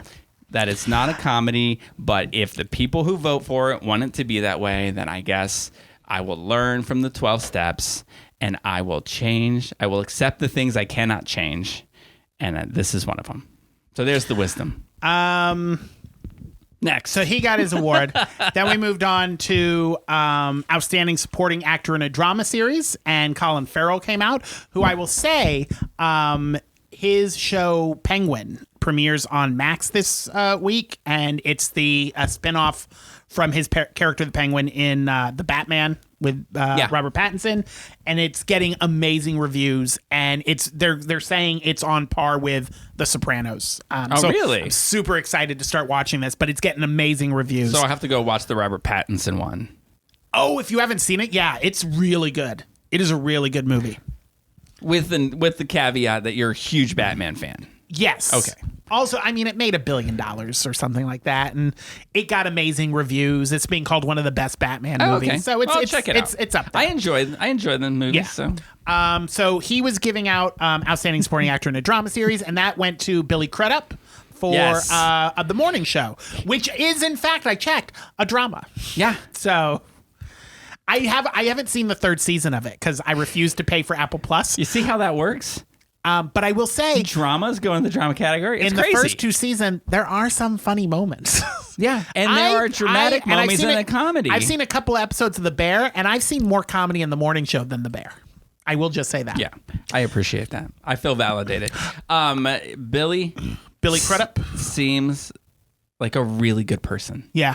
He just seems like a cool guy. I haven't looked this up, but he was talking about his wife being an immigrant, and that she's here and she's nominated, and then they cut to Naomi Watts.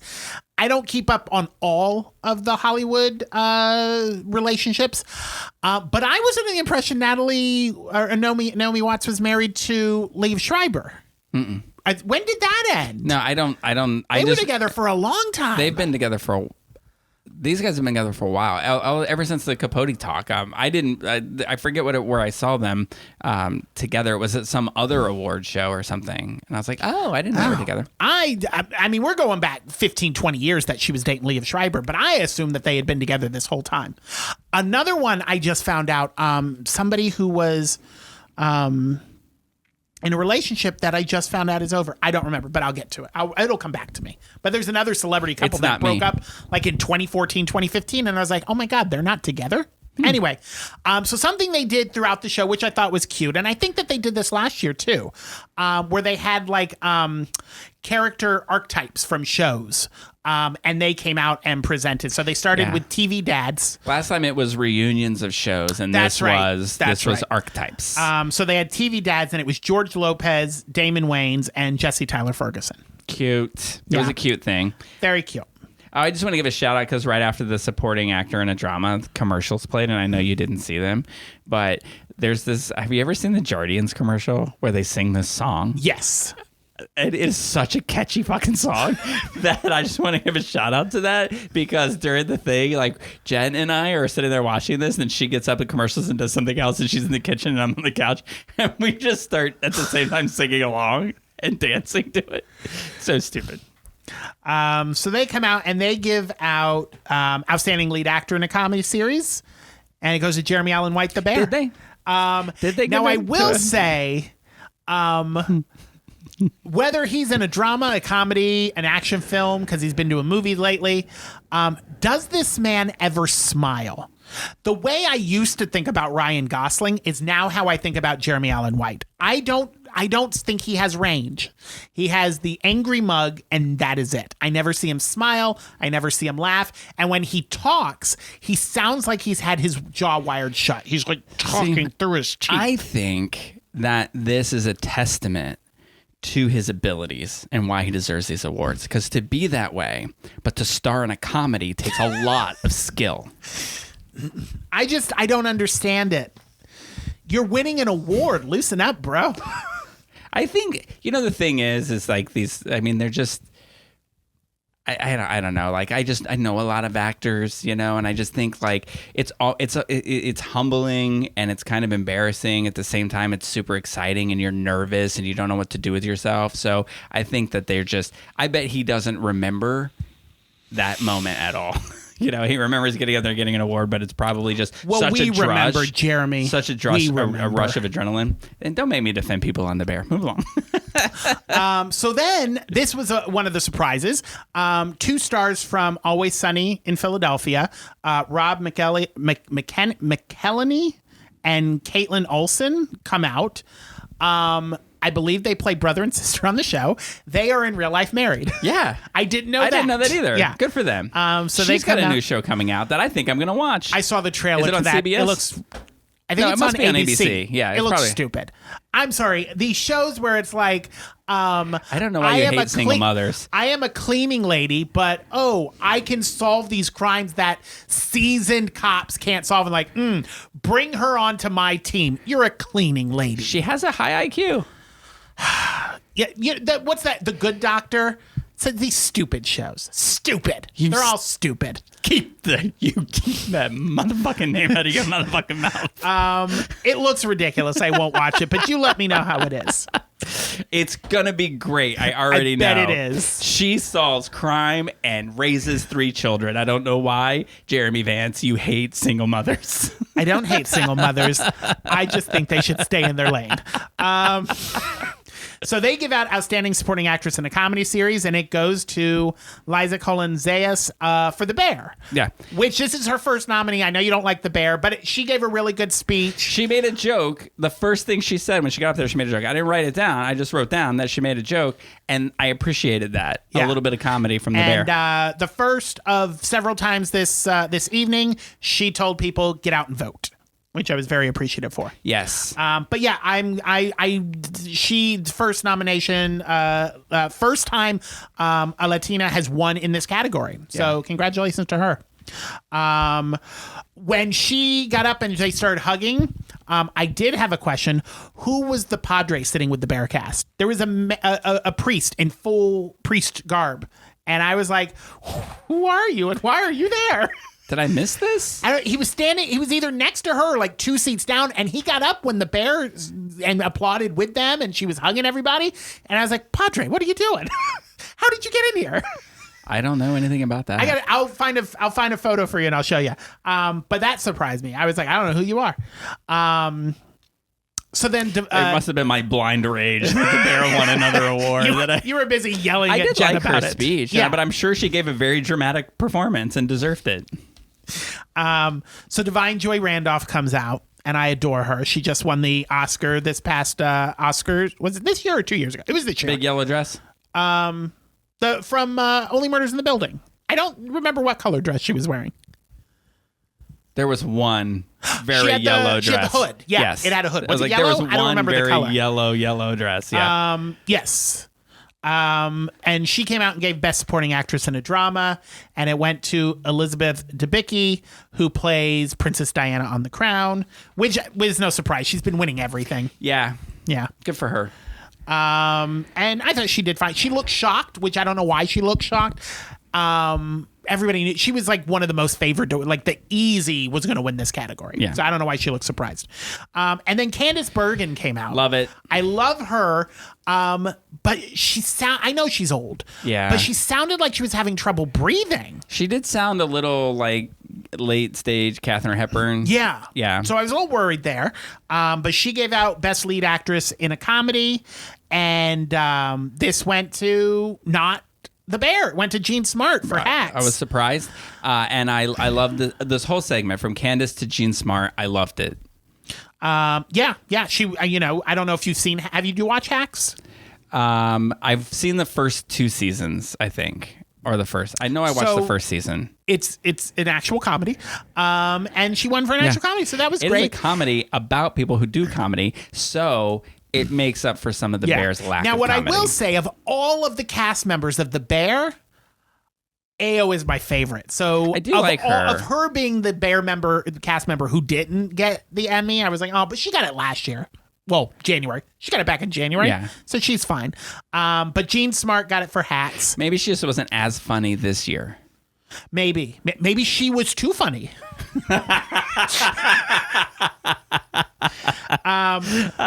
So then I think this is the only time that this happens in the evening, but 2 people come out to present reality competition. No, it's going to happen again. Present reality competition program, and I have no idea who these 2 people are. I wrote it down. Padma Lakshma Lakshmi and Sam Richardson. I think Sam Richardson is from Veep. I think I remember him from Veep, but I don't know who the other person is. Well, I mean, they must have something to. Well, they don't have to. Padma is that her name? Padma, yeah. She was one of the judges on some cooking reality show. Oh, okay. And I forget which one, but is it Top Chef? Maybe. I never Something like watched that. Top Chef. That's probably why I didn't recognize her. But I'm pretty sure Sam Richardson was in Veep. So they come out, give reality competition program, and the Traders won, which actually breaks a long streak of RuPaul's Drag Race winning. It's won like, I don't know, 9 or 10 years in a row or something like that. Traders won. But they kept it in the family. It's hosted by Alan Cummings. And he, at the technical awards last week, Alan Cumming won Best Reality Show Host, which also broke RuPaul's streak. 8 years in a row, RuPaul has won that award, and Alan Cumming won it and broke that streak as well. So there's a new reality I don't know, queen maybe we in should check it town. I've seen the trailers. I haven't watched it, but it looks hilarious. I mean, so funny. In fact, it could win Best Drama. So we get the next tribute, which is TV villains, which was my favorite. And we've got Kathy Bates, Anthony Starr, and Giancarlo Esposito, who, if you don't know, they played villains on American Horror Story, The Boys, and Breaking Bad. I thought that it was funny. I thought what she said, Kathy Bates said, how hard it was to find a date after Misery was cute. But I love those three together. They were very cute, and they gave Best Supporting Actress in a Limited Series, and that went to Jessica Gunning for Baby Reindeer. And she was. We covered this movie earlier, but Pride, that movie Pride. Yes. She was in that. Oh my God, she was in that. Oh, and good I loved for her. I loved. She played the character that ended up being in the legislature. I haven't watched Baby Reindeer, but I hear it's really good. When I eventually do get a month of Netflix, that'll be on the list of things I catch up on. And Baby Reindeer has the trans actress that's the first to be nominated in her category, which is a big deal. So there is an angle there if we wanted to watch it and cover this. But that just Baby Reindeer, though, is a true story. Yes. About a guy who was stalked by a bartender who was stalked by a patron.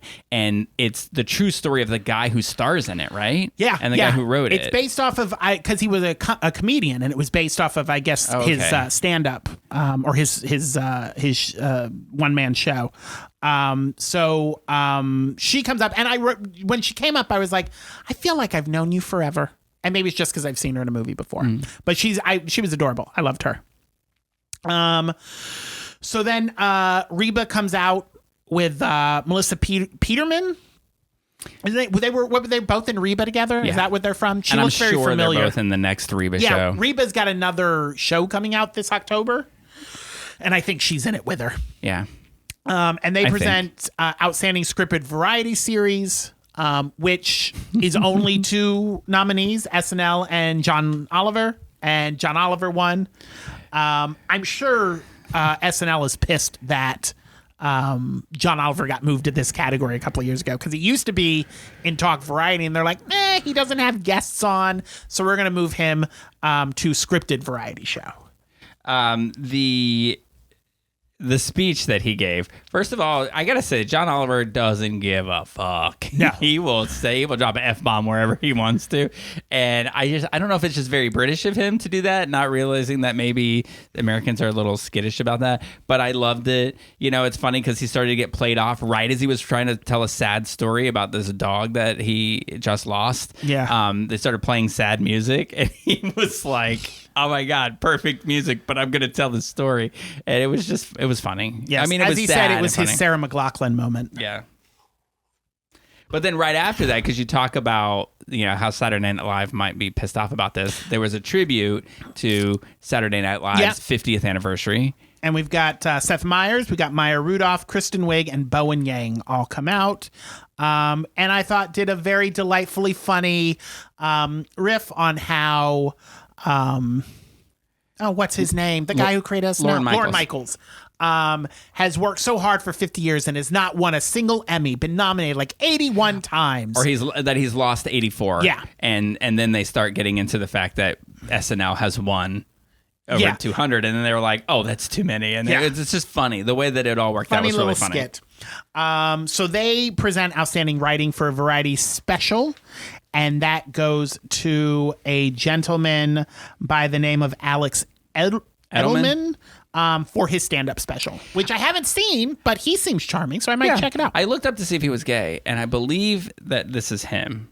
So my apologies if not. But he says he grew up Jewish Orthodox, and he said that if he had not grown up in a religious family, then he would probably be bisexual.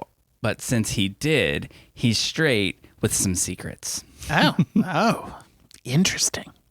So then we get a couple of handsome fellas, Gail Garcia Bernal and Diego Luna. I'm sure not as handsome to you because they both grew out beards, and I don't know how you feel about beards. Do you know who Gail Garcia Bernal is? I don't remember. He was, I think it was late last year. We watched Casanova, the Spanish wrestling movie. Yes. That's him. Oh. Yeah. He has that big bushy beard now. You can't even tell it's him. Yeah. So they do their banter back and forth in Spanish. So I have no idea what they were saying. Who's the other guy? He's in that Star Wars show. Okay. He's in Rogue One. Andor, yes. Look at me, nerd point. And they do outstanding directing for a limited series, and that goes to the director of Ripley, which has Andrew Scott in it, which I believe is also on Netflix, which I think is also gay. Yeah. So I'll look into that. And that's something else we can definitely get talk ideas about and things we can cover. We will make a list of when Jeremy gets Netflix. We'll talk about those things that can go on that. Then we get to our next you can just have tribute. my login. Or you can give me your login. I'll take that. So we get to the next tribute, which is TV moms. And we've got Meredith Baxter. Love her. From Family Ties. We've got Connie Britton from Friday Night Lights. Love her. And we've got Susan Watson, who I don't know who she is. Oh, darn. I can't look it up to see what I don't remember her. Let's see. Oh, she's in This Is Us. Oh, yeah. She's the mom in This Is Us. Love her too. I didn't watch This Is Us. Do you know that because of her and This Is Us, I ate large Snicker Blizzards for like a year straight. Every Is there night. a thing in there about Snicker Blizzards? When she was pregnant, she had a craving for a Snickers Blizzard, and then I was like, "Ooh, that sounds good." So I ordered one, and then I ordered 1,000. I've heard that's a great show. I should probably sit down and watch it one of these days. Well, if it helps, I love the show, so you probably don't want to watch it. It's on that list of shows. I've never seen Breaking Bad, and That's a I'm good told one. it's one of the greatest shows ever made, so I need to watch that. Never seen The Wire, and I've only seen half of The Sopranos. I haven't seen the whole series of The Sopranos. I gotta be honest with you.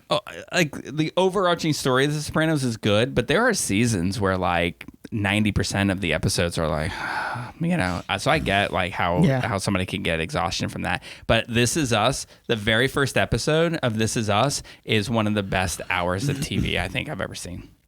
So the TV moms give out best writing in a comedy, and that goes to Hacks. The guy, because it's the guy and then the two girls who write and created the gay, show. right? He is gay, and he's in the third season. He was like, you know what? I need to be in front of that camera. So he wrote himself into the show. Good for him. Then Billy Crystal comes out. Who God, I love Billy Crystal. Looks so good. He's 76 years old and looks amazing. Good for him. And he presents Best Talk He Series. was hilarious, He too. did this little funny bit where he talked each of the nominees about how he's done all of their shows and how each one of the hosts were like, hey, let's head to dinner. And I waited after the show, and he never showed. I love when he first came out, and he's like, hey, everybody goes, like, it's really good to be anywhere. I was like, oh. But he's fantastic. I love him. He's and I think I've talked about this in my editor's desk before. But he holds a very special place in our family. He's one of those everybody in our family has kind of gravitated towards him and has like their favorite Billy Crystal moment. So love that guy. So the Daily Show wins, which was hilarious because later on, Jimmy Kimmel will make mention of, "I thought you said you were retiring, Jon Stewart." I want to point this out because when Eugene Levy and Dan Levy come back out on stage, they're talking about how old the Emmys are and that they're been on ABC for the song, and they make a joke that says because the Emmys are so old that even though they're on ABC right now, the Emmys are watching CBS. That made me laugh so hard because I love CBS shows. Then we did Best Supporting Actor in a Limited Series, which I was very disappointed. I mean, I haven't seen Fargo. I'm sure he did great, but I was really rooting for Jonathan Bailey to win for Fellow Travelers. Looks so good, didn't he? Yeah, I can't wait. He's in Wicked that comes out in November. I can't wait to see. And it. he's gay, right? Yeah, very gay. But it went to Lamore Morris for Fargo. Yeah, he looked really good. Yeah. Then we get some TV doctors out. We've got Mindy Kaling, Mekhi Phifer, and Zach Braff, who I thought this is funny. They give best writing for a drama series, and it went to Slow Horses, which is written by Will Smith. And the look on their faces, they're like, Will Smith for Slow Horses? And this tall, gangly, white British guy gets up. And he's like, "Oh, not the Will Smith at all. Oh, I'm not going to be as controversial." Yeah, he's like, "I'm not here to make a scene or anything." And I was like, "That's not the Will Smith we're used to." But the looks on their face, they were like, wouldn't it be Will hilarious Smith? if like Will Smith came out from the wings and said, "Keep my motherfucking name out your motherfucking mouth," and smacked all of them? So one of my boyfriends, Tyler Zakara Perez, who is from Red, White, and Royal Blue, presents with Ebon Moss Backrack, and they give writing for a limited series. It goes to Baby Reindeer, which was written by the guy who starred in it. That little skit they did beforehand with Johnny Walker Black. Yeah. Would you be surprised if I told you it wasn't funny? I guarantee you, not only was it not funny, but I bet they are also a sponsor. I bet it's going to win for Best Sketch Comedy next year at the Emmys. Another award that Rick is probably upset that happened, but they had a Happy Days reunion, and Ron Howard and Henry Winkler gave Best Directing in a Comedy Series to The Bear. And then John Leguizamo came out and gave a speech about how this is the most diverse Emmy nominations in history. I totally got to appreciate what he had to say. You know, just the fact that as a kid, and I really I mean, because as a gay kid, I can kind of relate to this. You know, like when he was a kid, he had no idea that he could be an actor. Yeah. Because he's watching TV and he's watching white people play Hispanic people, and that there's no place for him. And he didn't, and, you know, and you think as a gay kid or the only people that you see, you know, it's like you get cast as you know, the gangbanger, or you see a gay kid on TV in the 80s and 90s. They're cast as, you know, there's some sort of an outcast or emotionally, you know, stunted in some way, and it's just all of like you see that and you don't realize that you can be normal and be an actor. Yeah. It was just, I thought it was great because then he went through and started picking all the people who had won and saying like, this is how great and diverse things are getting, and we need to do it more. Yeah.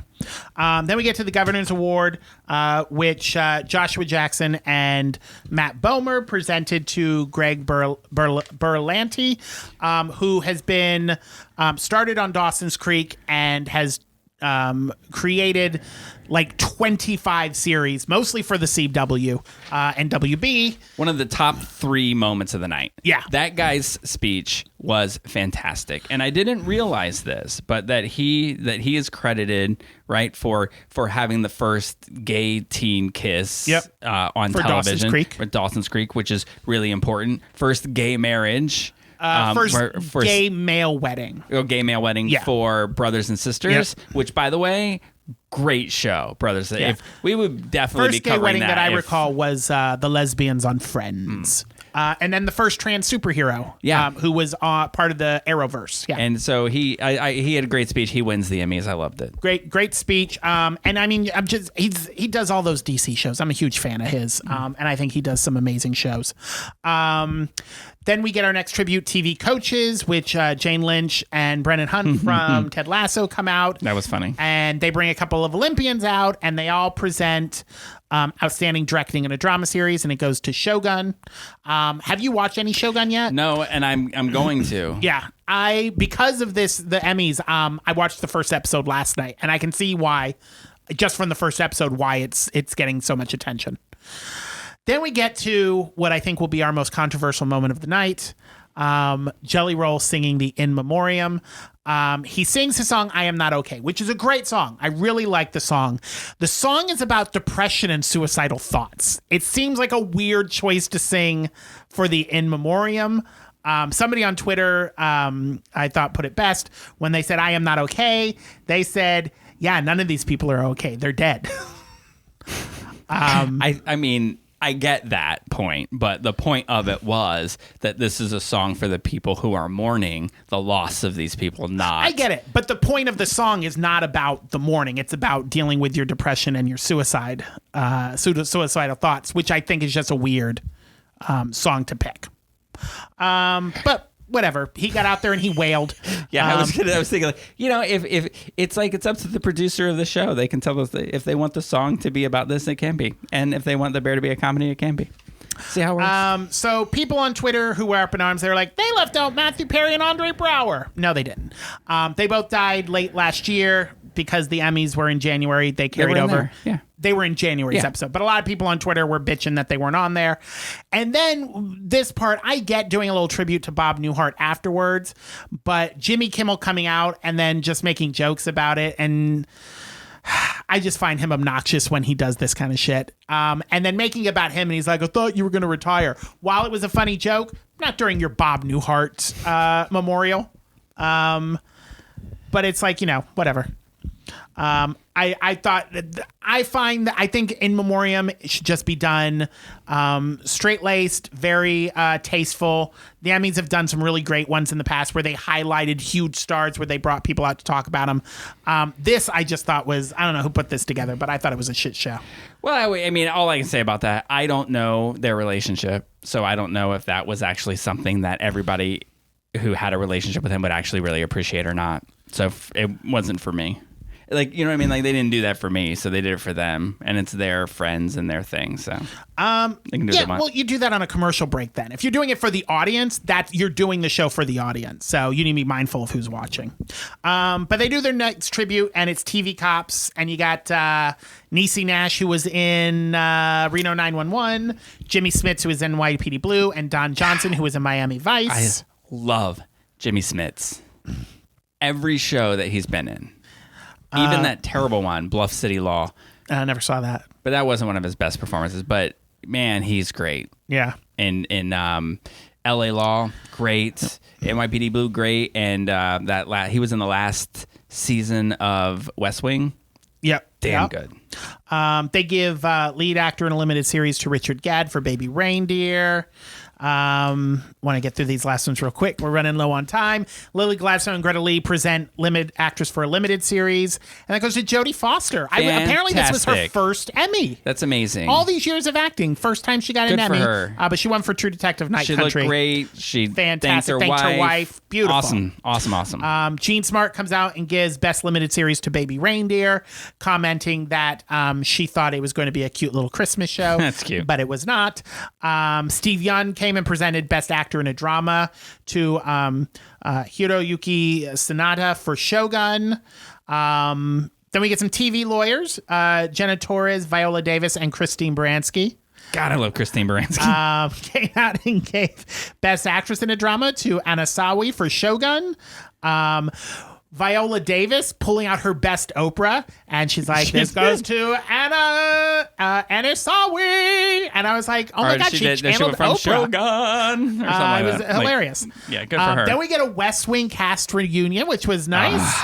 And they gave Best Drama to Shogun, And then Anne Murray joins Eugene Levy and Dan Levy on stage to present Catherine O'Hara, who gave Best Comedy Series to Not the Bear. I think that was the most shocking because her name everybody Anne Murray? expected Annie Murray. Yeah. Oh, Annie Murray. Because, Anne Murray is Canadian. yeah. And she sings. Get Hacks won, and it's the first time in its 3 seasons that it won. It's been nominated every season, but it won Best Comedy Series, which I'm sure you were ecstatic about. I would, it's a show it's a comedy about comedies, and it So deserves I was very to win. happy they won. Bear won earlier this year, Yeah. so they're fine. So yeah, I They thought got it was, their flowers. I thought it was a good show. Nothing super extreme to write home about. Say, oh, this was awesome. They got through categories real quick, and I thought it was I pretty just good. think it's great that, just to kind of piggyback in a queer way of what John Leguizamo was saying, is it's just really great to see so much queer entertainment represented in the Emmys. And it really gives us some ideas of things that we can talk about here. So hopefully we'll get into Ripley. We can watch Reindeer Games. We have all kinds of things. It's just really great to see. Yeah. So the Emmys will be back next year, and we'll be back next week. And until then, the cork is back in the bottle.